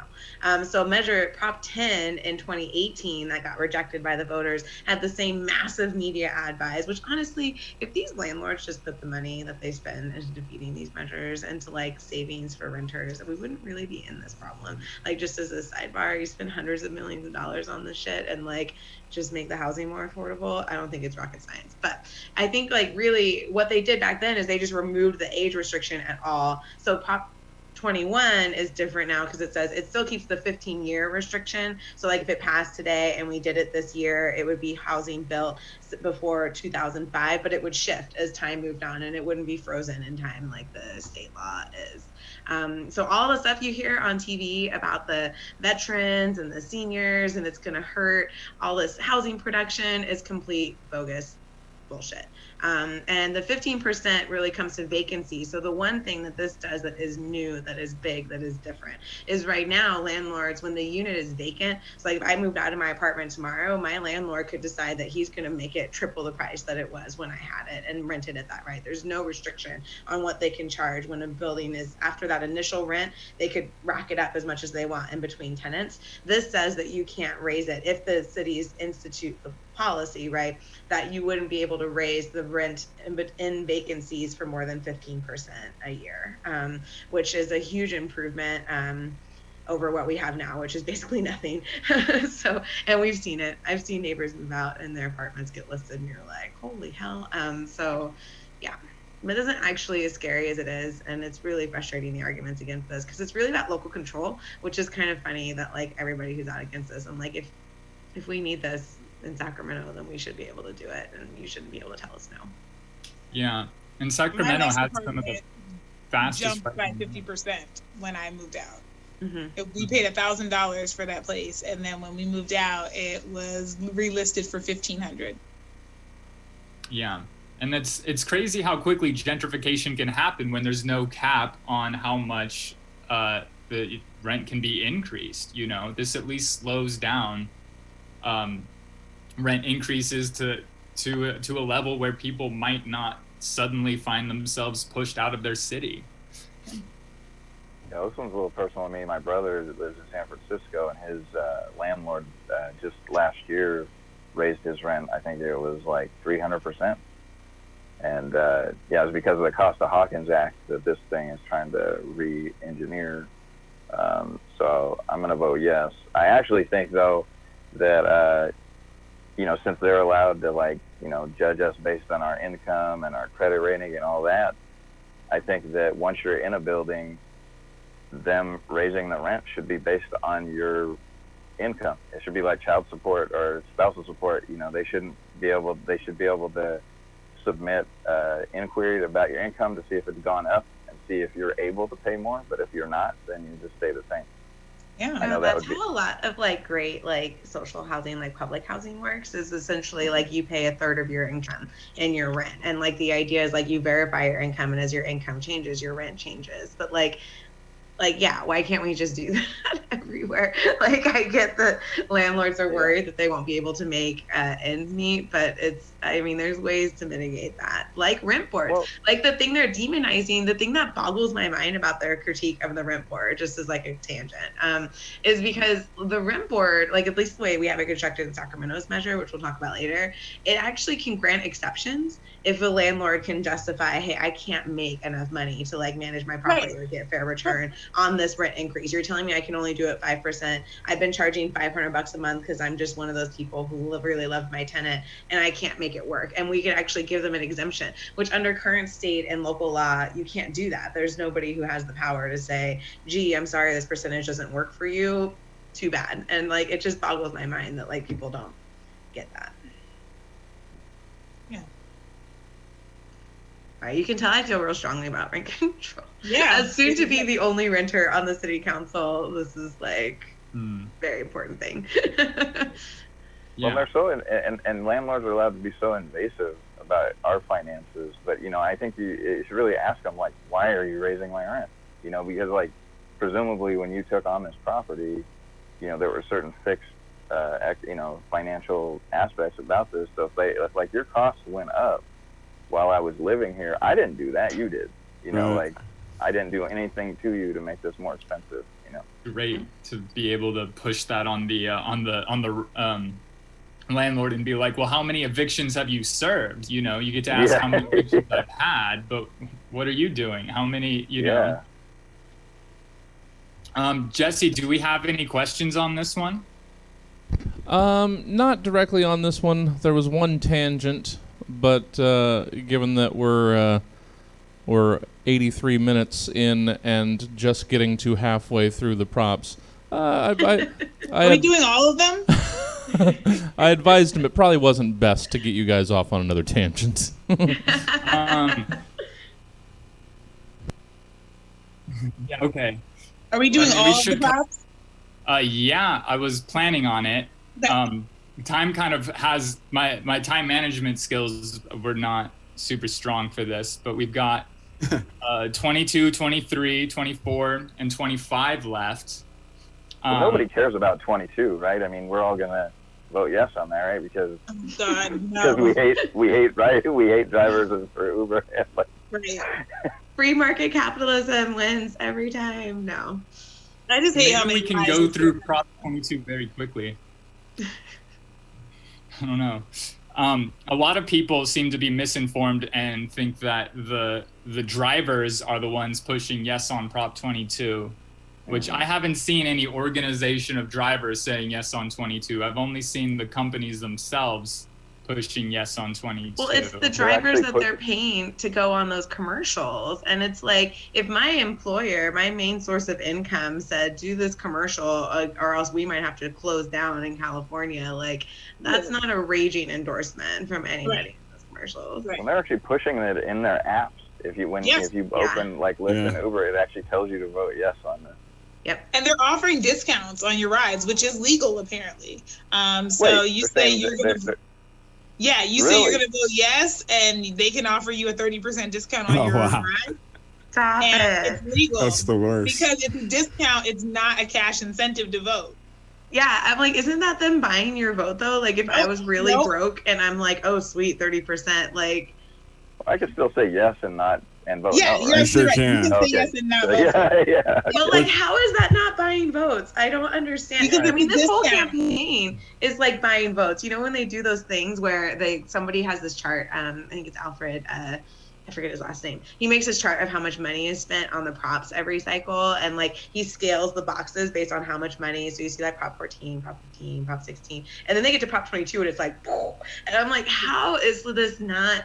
Like, campaign finance is so fucked, and excuse my language, but it's like, this is like how you're basically buying votes. All people see is 22, 22, 22 everywhere, and everywhere you look, every screen you're on. It's like, how are you able to do that? You're just buying the votes. Like, how do you compete against that as someone who may have other facts and just can't get in? Like, I mean, I actually had a driver that was like, so you voting yes on 22? And I was like, no, I don't plan on voting yes. And he's like, why not? And I was like, and he's like, 77% of drivers are voting yes. And I said, 77% of your drivers are really bad at math and really bad at personal finance, because you guys are getting fucking raked over the coals with how it is right now. Yes. So very quickly, I just want to bring up, just to nail it home, the measure requires a 7/8 of the legislator to vote to overturn it or amend it if it passes. I don't know. I've never gotten 7/8 of anyone to agree on anything. Okay, you know what I mean? I have actually done a bill at the legislature on homemade food where we tried to tackle apps. We were trying to tackle Airbnb because they wanted in and third-party delivery. We barely squeaked that thing out on a majority vote bill, like barely. And it's because we like made it as loose as we could without giving them free reign. It's wild. But the other thing this does that's not so widely known is it actually precludes local jurisdictions from adopting ordinances regulating these app platforms as well. So some local jurisdictions have said, like with Postmates, you can't charge, you can't operate if you charge above this percent of fees or what have you. It actually goes further in this and says that you can't do anything at the local level. It's just by the state, and it only by 7/8 of the vote. Wild This West. one's egregious. Another thing that this does is I think it makes Uber, Lyft, and DoorDash like that they can no longer be held liable for injury, damage, or death as a result of using their service. So you lose the ability to sue them if you got like injured or whatever, or killed, or someone was killed using these services. So there's a lot more going on than just employment versus independent contractor. And, Yeah, this is rough. and can I just Wow. make a note on that part? Because the independent contractor thing has really been annoying me. So this is where the lie comes in. Uber, Lyft, and DoorDash are basically saying your options are do what we're doing now, which we're calling an independent contractor, or you have to become employees. And we're selling you on the downside of employee. Now, downside of employee or not, a lot of the drivers are thinking, okay, I don't want to change the setup we have now. I want to stay where we are. But they're not realizing that the actual option that is on the table and that they could have done for free is to make them independent contractors. So the example that I use all the time is like Yelp or Expedia or Orbitz. Those are clearly platform-based services that advertise other independent businesses. And we know that Yelp can't go in and tell, Starbucks how much they can charge for their, Frappuccinos, right? They can't go in and tell them what hours they're allowed to be open. They're just advertising the services and getting paid when they do. You could set that up for your drivers. But right now, what they're doing, the current status is they're unclaimed employees. These are people who you're telling them how much money they can make. You're telling them what quality they have to do their job. You're telling them how you're setting the rates for them. You're telling them which clients they can take, because if I was Katie's Lyft driver and Katie said, yeah, I want you to be my Lyft driver for the rest of the week, I can't set that up. I can't. She can't choose me as a driver. So No, and I can't if Flo contacts me and I'm at the end of what I hoped would be my time. This legit happened to me when I drove for Lyft for like a hot minute before I was like, this is not worth it.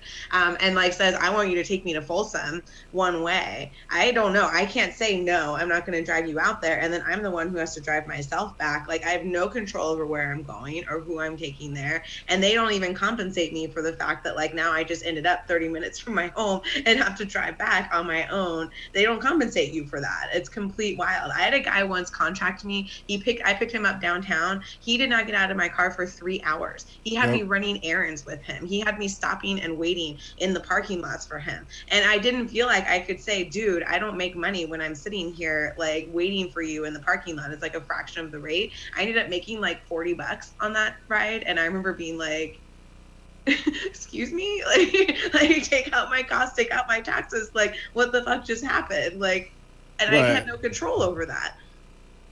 Yeah, those the Uber and Lyft, and I mean, as a comic, I drove for Lyft in LA, and dude, I'd be taking people from Pasadena to the airport, and by the time you factor in gas and my fucking time, you make $12, and then with no guarantee that I'm even going to get a ride as I head back home. It's completely fucked. And there's also the unseen toll on your vehicle, maintenance and wear and tear on your vehicle. Dude, it costs so much. Mm-hmm. Yeah. And then the predatory leases that they'll tell you, oh, you don't want to run down your vehicle. Why don't you take this lease out? For And then $800. Yeah, and then they're saying like, oh, you can work whenever you want to, but you really can't because you have to work a certain amount to be able to afford the lease. Like, isn't that like sharecropping or something? Like I don't understand. Yep. Oh. So they Okay. actually have an option that they could have done for free, and they just won't do it. We could talk about this one all night, Heather, unless you. I know. So it sounds like a resounding no on Prop 22. Let's call Uber Lyft's bluff. If they do decide to leave, then like it says here, co-op businesses can fill the void, as they did in other places where these companies have pulled out. And Prop 23 is a complicated one. I don't understand it.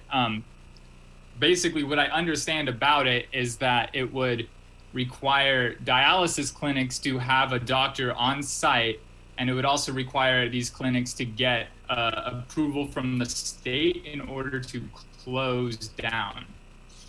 That's all I know about it. Can you speak, Flo? Can you speak more on this one? Yeah, it basically does 4 things. The first thing is that it requires a doctor or a nurse, and that seems to be overlooked, that there's a provision in there that says we have a physician shortage, and so nurses are allowed to be able to perform this duty. So that's the first one. The second one is that it requires that dialysis clinics have to treat people irrespective of their insurance payer. And right now they get to discriminate on who they take on, and who they provide services to. And then number 3 is they have to report their complications to the Department of Public Health, because they currently do not. So there's no record on, exactly how many complications are happening at their site.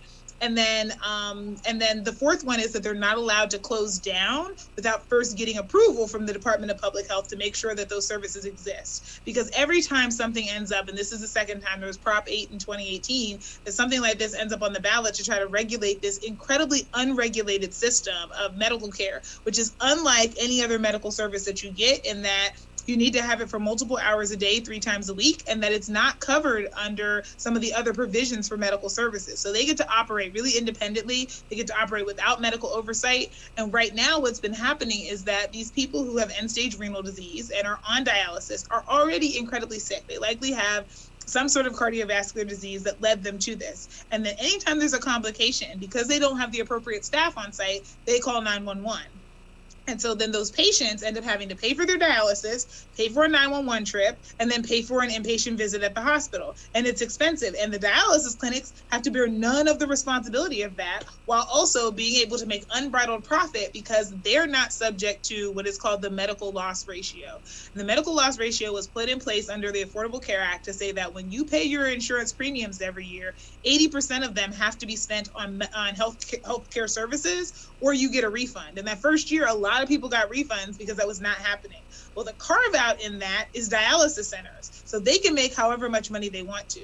And the reason why you're seeing places like the Medical Association, the California Medical Association, and the Nurses Association opposed is because they're membership organizations. And so DaVita and Fresenius paid the membership fees of a bunch of physicians to get them to join CMA, and then to vote to oppose Prop 23 because it's in DaVita and Fresenius' best interest. They did the same thing with the Nurses Association, and that's why they've taken these positions. So you can't really trust them on this. And on a side note, unfortunately, you can't trust the NAACP either, because Alice Huffman, who is their president, also has a lobbying firm. And every time the NAACP takes a position, her lobbying firm then goes and gets tens of thousands of dollars, sometimes hundreds of thousands of dollars contract to be able to be running the campaign for that. And so that's happened when she opposed the tobacco tax. That happened when she sided with Big Pharma against the community. That's happened with rent control. And that's happening here again with dialysis, that she has taken money to be able to run the no on 21, the yes on 22, and the no on 23 campaigns.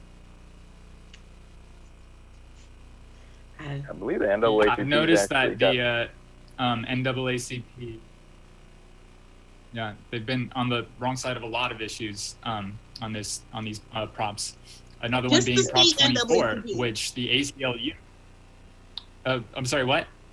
Just the state NAACP. I just want to make that distinction. The California NAACP. The California state NAACP, because this is a long-running civil rights organization that I have a profound amount of respect for, and I'm actually really angry and frustrated that the state NAACP, not even some of the local chapters in California, get a chance to be able to weigh on this. And that's one of the things, that criticism that's coming up right now, is that local chapters are like, how are these decisions made at the state NAACP level? Because you didn't consult us, and we're also members, and these decisions don't seem to represent our interests, and there's a bad habit of that. Mm-hmm. So, in a nutshell, dialysis clinics are run in a for-profit means, which means that the patients don't get the best care that they're getting, and this would ensure that they get better care, and it would also ensure that the dialysis clinics can't threaten to close down when they start to lose profit. Yep. Um, And scare sick people into thinking that they're not going to be able to get their life-saving treatment. Like, I understand why dialysis patients are like, they told me it's going to shut down if this passes, so everybody vote no, because they're scared. mm-hmm. Those commercials actually really depress me every time they come on for that reason. Yeah, they're bad. Okay, so yeah, I'm yes on 23. I have heard some people say that they just don't know if the dialysis clinics will find some other means around it. So like maybe they can't close down, but maybe they'll start reducing hours or something like that.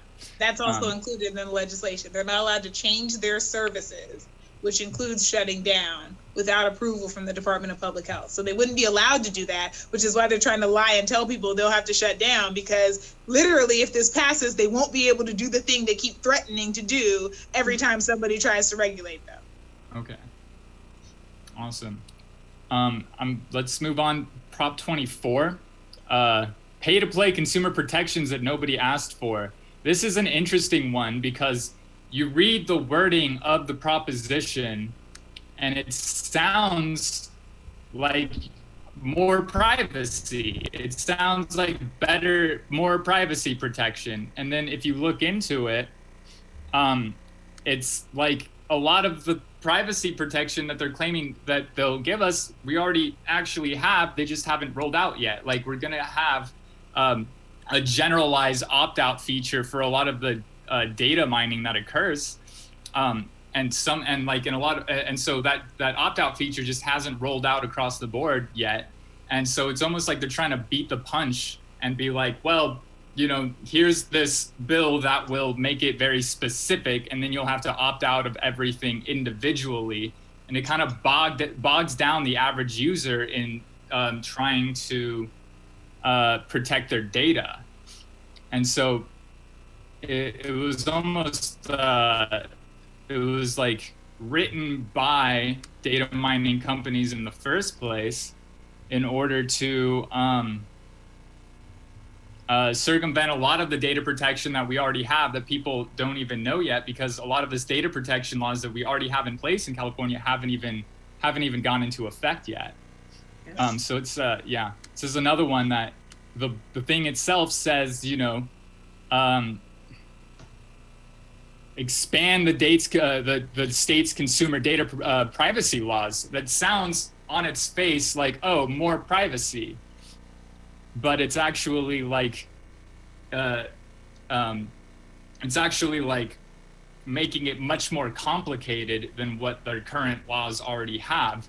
And it's also including more loopholes for these data privacy laws. So, you know, as a California resident, your data has certain protection, which then if this law were to pass, you would lose as soon as you travel out of state. And then suddenly your devices become open to that state's data protection laws. As far as I know, I don't know exactly everything, because this is another bill that was written in a very complicated way on purpose. So it's very hard to know exactly, like I am not an IT expert and I don't really understand everything about it. And it's almost like they're counting on that. Like they're almost counting on us not understanding things. So we'll just read, you know, oh, it says that it'll expand privacy protection. Okay, that sounds good on its face. Yeah. You know.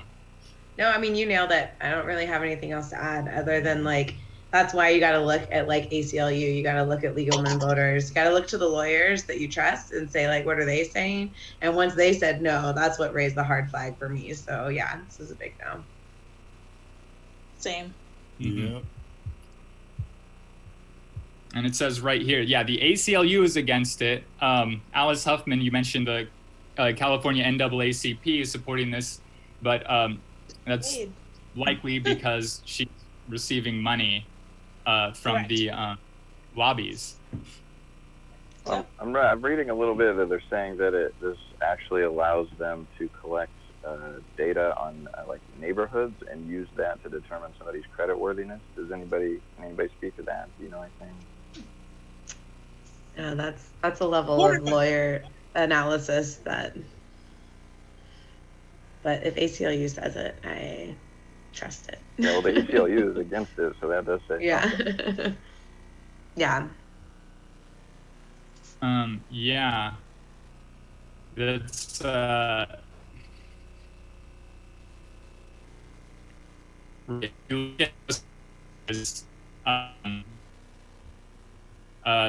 Drew Yang, okay. But I guess, yeah, if we look at the opponents, we have ACLU, Nurses Association, and all of these other, Consumer Action, Consumer Federation. So all of these other, organizations that are focused on privacy, that's one of ACLU's main, like one of their main, things that they push is consumer privacy. And so if they're against something that speaks a lot to me. And what they say is, 52 pages full of privacy reductions and giveaways. And so, yeah, it's like a 52-page long bill. You look at what the people in favor of it say, and they don't make any sense, And you look at what the people against it say. For one thing, there's pay to privacy schemes embedded in it. So you have to pay extra fees now to protect your privacy. And then I'm trying to find the part where it says that we already have a lot of privacy in place that simply hasn't gone into effect yet. Yeah, that's the one you just passed, I think, with the League of Women Voters. Oh, okay.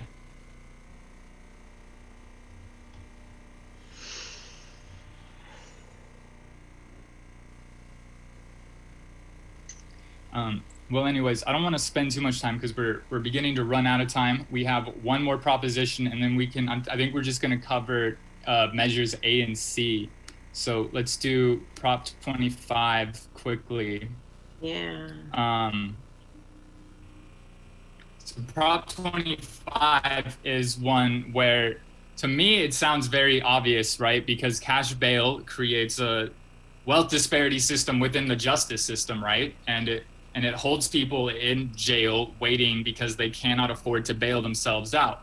And this would replace that with a risk assessment system. And most people who are waiting on misdemeanors would automatically be released if Prop 25 were to pass. If we were to vote yes on Prop 25, then a lot of people, like basically a lot of people who are only in jail because they can't afford to bail, to make bail, they would be automatically released. The only criticism I've heard is about the risk assessment system being biased, right? Or possibly biased. And I've looked into this, does Prop 25, this is from the Sacramento Bee, fact check, does Prop 25 replace bail with a computer algorithm for California jails? The rating on this is it's misleading. And it's saying that there is a pretrial risk assessment model that weighs whether a person is at risk to reoffend or appear in jail, but judicial officers remain the final authority in making pretrial release and detention decisions. So, of course, these judicial officers can also be biased, clearly. Yeah. The question is that really I think cash bail just on its face is such a bad system. It's a system that really keeps people in jail just based off of being poor, right? And it'll so I don't know, what are your thoughts on this one? Anyone? Yeah, I mean I like the idea of not having cash bail, but I find the risk assessment program something that could just show its inherent systemic bias pretty quickly. Yeah. Right. No, So I that's a just wanted little to clarify, like, if you want to get rid of to get rid of the risk assessment tool, you need to vote yes on this, right? Because this is going to repeal. This No. would repeal cash No. bail and replace Yeah. it with risk assessment. Right. So if you don't want the risk assessment, you vote no. If you do want the risk assessment and don't want bail, you vote yes. It's worded interestingly, which is why I went back to the voter information guide that comes out from the state to make sure I understood what a yes and what a no means. Sister Circle, we took a position of yes, and our rationale was this: the cash bail system is inherently inequitable, and it has no algorithm to it right now, so we don't even know where the biases are being baked in. We just can see the outcomes, right? And we have no clue why Katie does something and Johnny does something, and Johnny gets a $5,000 bail and Katie gets a $50,000 bail, right? And so this would at least allow us to be able to have an algorithm, probably a problematic one at first, that Right. we could actually point to and say, see right there, that's where you messed up. See right there, that. And right now we don't have that. So we have the judicial judgment, and it's based entirely on money. So we came down on the side of it would be in the best interest of California to get rid of an industry that's predatory and that is a huge lobbying effort that is in support of mass incarceration, and that good of getting rid of the bail industry supersedes the challenge of maybe moving from one known predatory system to another likely predatory system, but at least one that has to name and state how it makes its decisions, and where we will then have to follow this up to make sure that those decisions are not done in a way that's racist and biased in other systematic ways. So that's what we So like. And you still way get no can be cash fixed, bail. The other way can't. Yeah. Well, and like I'm of the really conservative interpretation on this, that if we vote no and it repeals SB 10, that it might also preclude us from doing future legislation on cash bail. So like this, at least by upholding SB 10, we can keep making changes. We can keep building and improving. If you vote no and the bail bond industry succeeds and we repeal a state-led bill, I'm not sure that you can run that bill again. I think that the cash bail industry is pretty protected unless there's another voter referendum, which would be a pretty big thing to lift. So that's another cautionary tale that caused me to vote yes. Not because I think the solution is perfect by any means, but because the alternative freaks me out a whole lot more. And I just want less money to be fighting against when I'm trying to do criminal justice work. And so It's hard enough in the legislature, right? It's like, I mean, this is hard enough work without throwing in a multi-million-dollar voter referendum campaign. So let's move on to Measure A. Real quick, Heather. Yeah. There was a question on Facebook, or more of a statement, probably based in question. There's a very credible legal opinion that if this ballot measure fails, the legislature can pass something that is substantially related to this that ends cash bail. Has anyone else heard that? It has to do with this being a sort of referendum on SB 10. I think you may have already spoken a little bit to this. They're trying to tie this together. I think there's differing opinions on that one, but go with the one you trust. I would say we can always tweak the pretrial risk assessment. The question is, do you believe bail is a just way of deciding who walks the streets after somebody has been accused of a crime? And do you want the bail industry to continue to exert huge lobbying efforts on all of the things that relate to criminal justice? And if your answer, depending on your answer to those, if you find their industry problematic and if you would like to move away from cash bail, I would say you should vote yes on this, and then be really diligent about following up and trying to figure out, who's going to be working on running the new legislation that's going to tinker with pretrial risk assessment. Yeah. And that's an interesting point, because really this is, cash bail, I mean, it's an anti-capitalist kind of concept, right? And I don't consider myself a capitalist, but this is such a predatory style of extorting funding from the public, and especially from marginalized people who can't afford, just poor people in general, specifically groups who are more likely to be poor, though, and groups who are more likely to be targeted by law enforcement because of their lack of ability or lack of likelihood, just the appearance that they wouldn't be able to afford a lawyer, wouldn't be able to fight charges, etc. And so yeah, it is, cash bail is anti-capitalist at the end of it. If you believe that the market should decide, I don't think that could be consistent with being in favor of a cash bail system. It's not a fair playing field.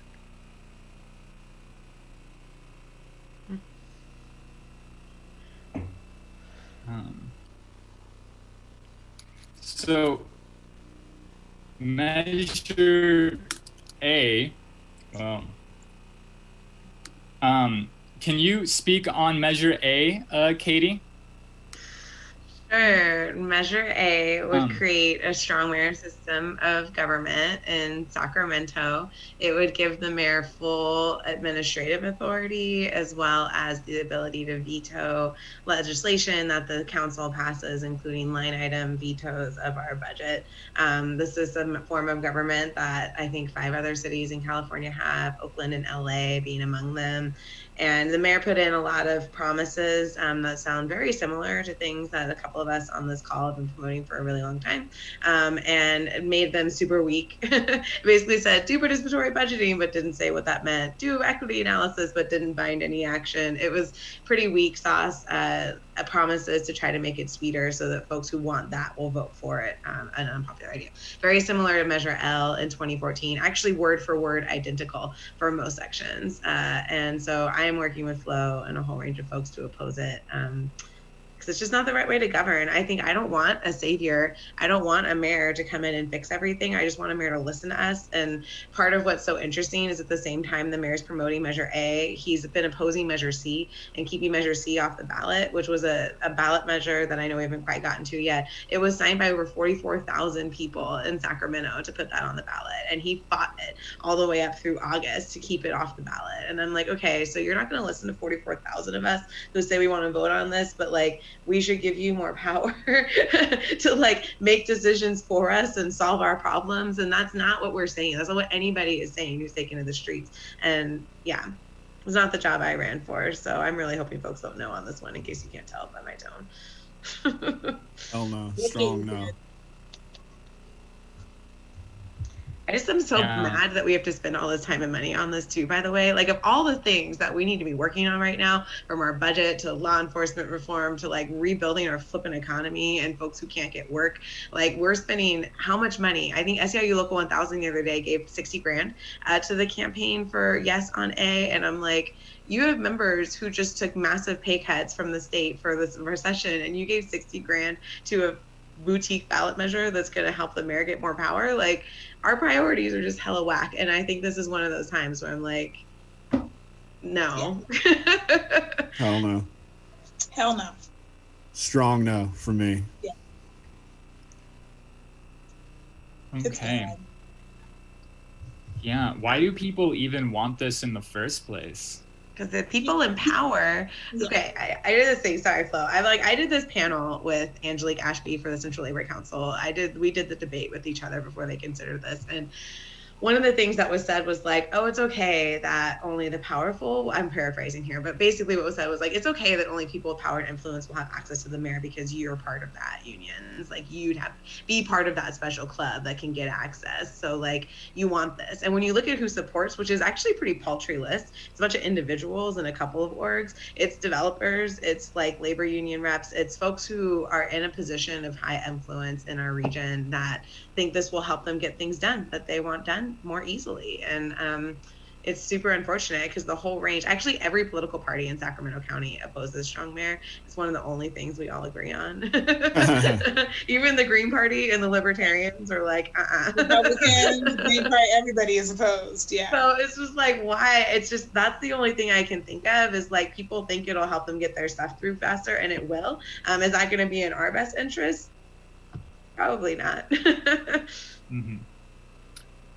Okay. Well, yeah, that sounds like a pretty straightforward no to me. Let's I'm gonna skip Measure B. It's a redistricting timeline exception that is basically necessary because of COVID. So basically, vote yes. so vote yes, right? And everyone's in agreement to vote yes because we want our districts to be drawn in order to reflect the populations of that district, right? And because COVID has it's delayed a lot of the ability to collect that data, we also have to push back the timeline to for the Independent Redistricting Commission to match the census, essentially. Yeah, it's basically because the census was delayed, we can't do the work, and so unless you're just into chaos theory, there's really no reason to vote no on this. Right. All right. Last but not least, Measure C, Community Stabilization and Fair Rent Charter Amendment. So this, if I am not mistaken, is Sacramento's local rent control measure. Is that correct? Correct. It says Measure C will limit rent increases and will require landlords to have a reasonable cause to evict a renter. It will also require relocation assistance if a tenant is evicted due to a landlord moving in, substantial repairs, taking the unit off the market, or demolishing the unit. Measure C will also create a democratically elected board that aims to balance the interests of both the landlords and the renters. So why is this so important? That's the key question. I mean, we're never going to get ahead of our housing crisis if folks keep losing the housing that they're in right now. And we talked about this a little bit with Prop 21, where it's like, it shouldn't go up faster than your wages go up. And I don't know about you. I mean, I work for nonprofits, so maybe I'm missing the gravy train somewhere, but like my wages have not gone up 10% in 1 year ever. And so this is basically lowering what's already a rent stabilization that the city has to an even lower rate and creating eviction protections on day one, and creating nuance in a rent board that actually allows for exceptions. So it's important because we're never going to get ahead of this if folks keep getting priced out of the housing that they already have, if they get evicted for reasons that are preventable. And it doesn't going to solve all the problems. They keep saying, well, this doesn't solve the shortage of building units. Great, city council, get on that. Actually do your job and make developers build housing that we can afford. Charge them a fee that's comparable to the amount of money we need to build it ourselves. Do something. Don't just sit on your hands and then point at the one thing that we did and say, well, that's not good enough. It's like, well, of course it's not going to solve everything, but this is pretty damn important. I could go on.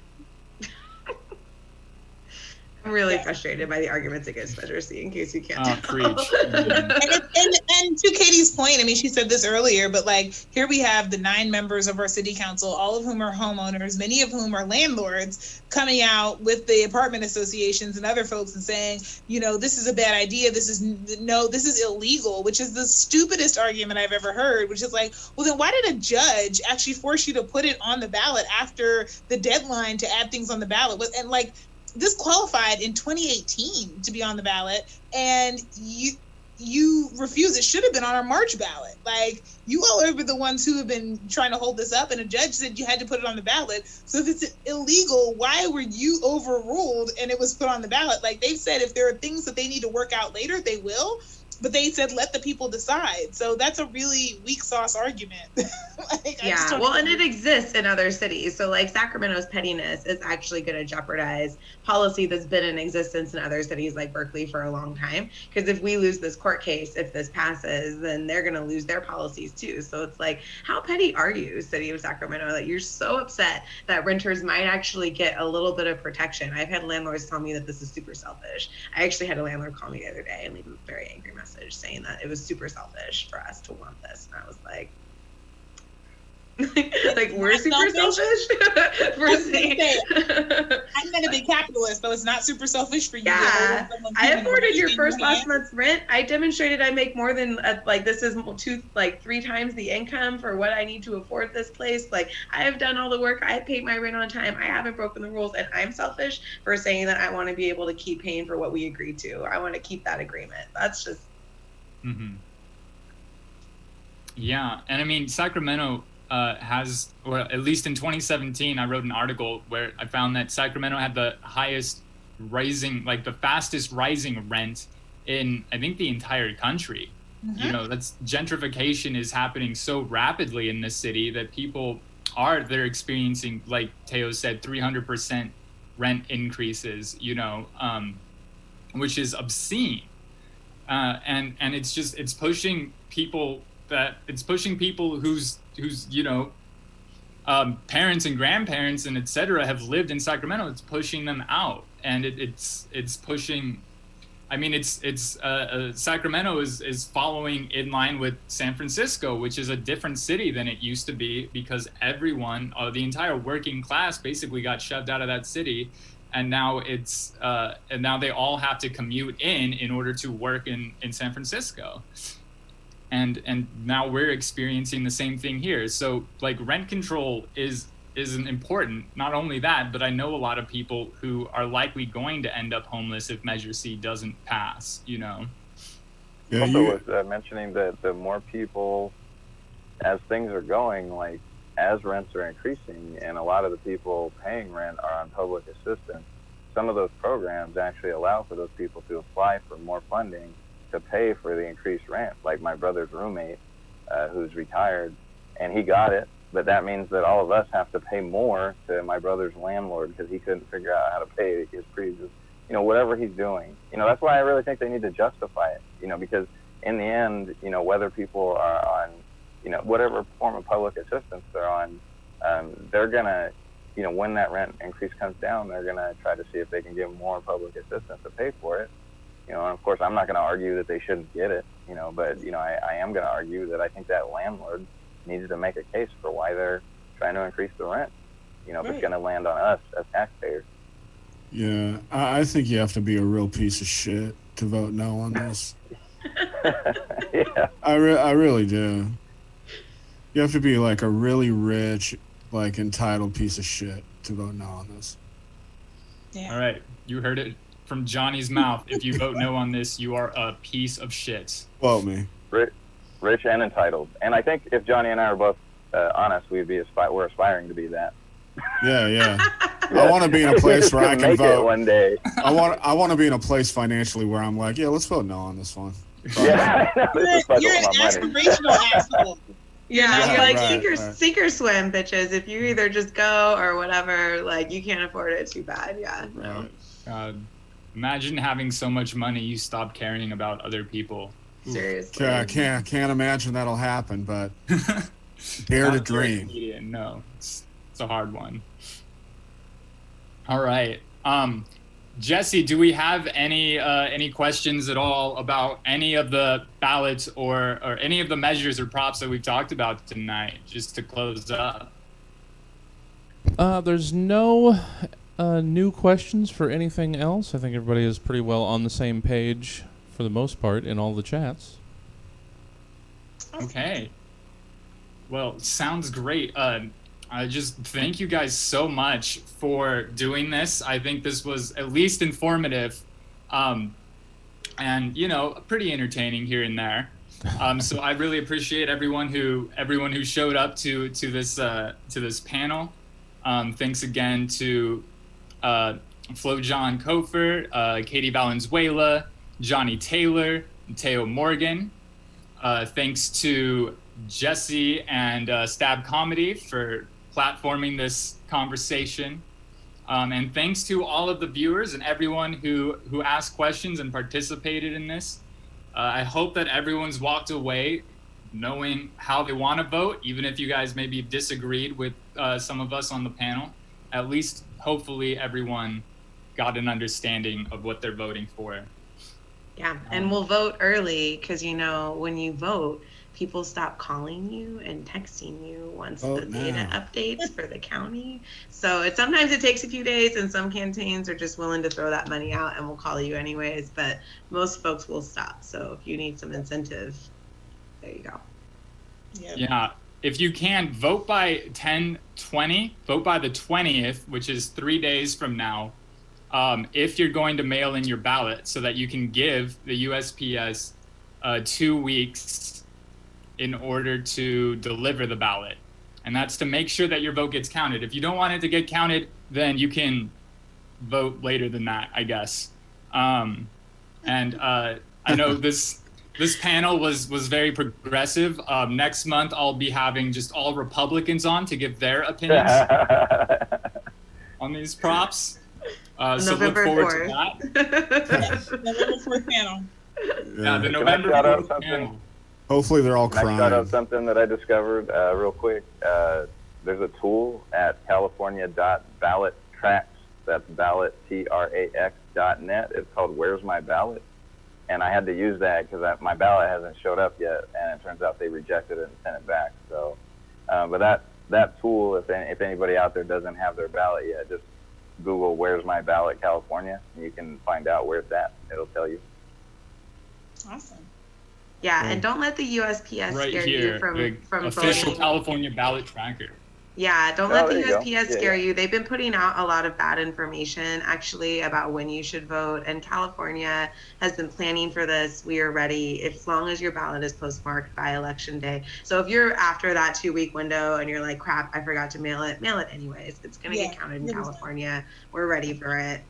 Or just Especially have it at the Sacramento. vote center. We've got them everywhere, and they're all over the place. And especially Sacramento, because we've been part of the pilot site to be, vote by mail for years now. So this is a well-oiled machine in Sacramento County. This is not our first time doing this. Just make sure it's an actual ballot location and not one of those phony Republican ones. Like That's an that is the one. Actually, look at the map Yeah. on the county's website and be like, yes, this is real. Yeah, everyone should be getting a map alongside with their ballot that shows all of the Sacramento official ballot drop-off locations. Yep. So use that. Do not go to the authorized retailer. That used to happen all the time with like AT&T, where people would show up at the authorized retailer and then want to do things, and it's like they don't actually work for AT&T. They're an authorized retailer, and that's kind of what the Republicans were doing, although they weren't authorized. So you have to go to a real place, one of the real drop-off locations. This is a trip that they're like, we know there's going to be massive voter fraud, by mail, because we're going to perpetrate it. That's Yeah. we're going to make sure it happens. Basically, this is how we knew it was going to be real, because we had the blueprint in our office. Yeah. Yep. We did it, so we know it's happening.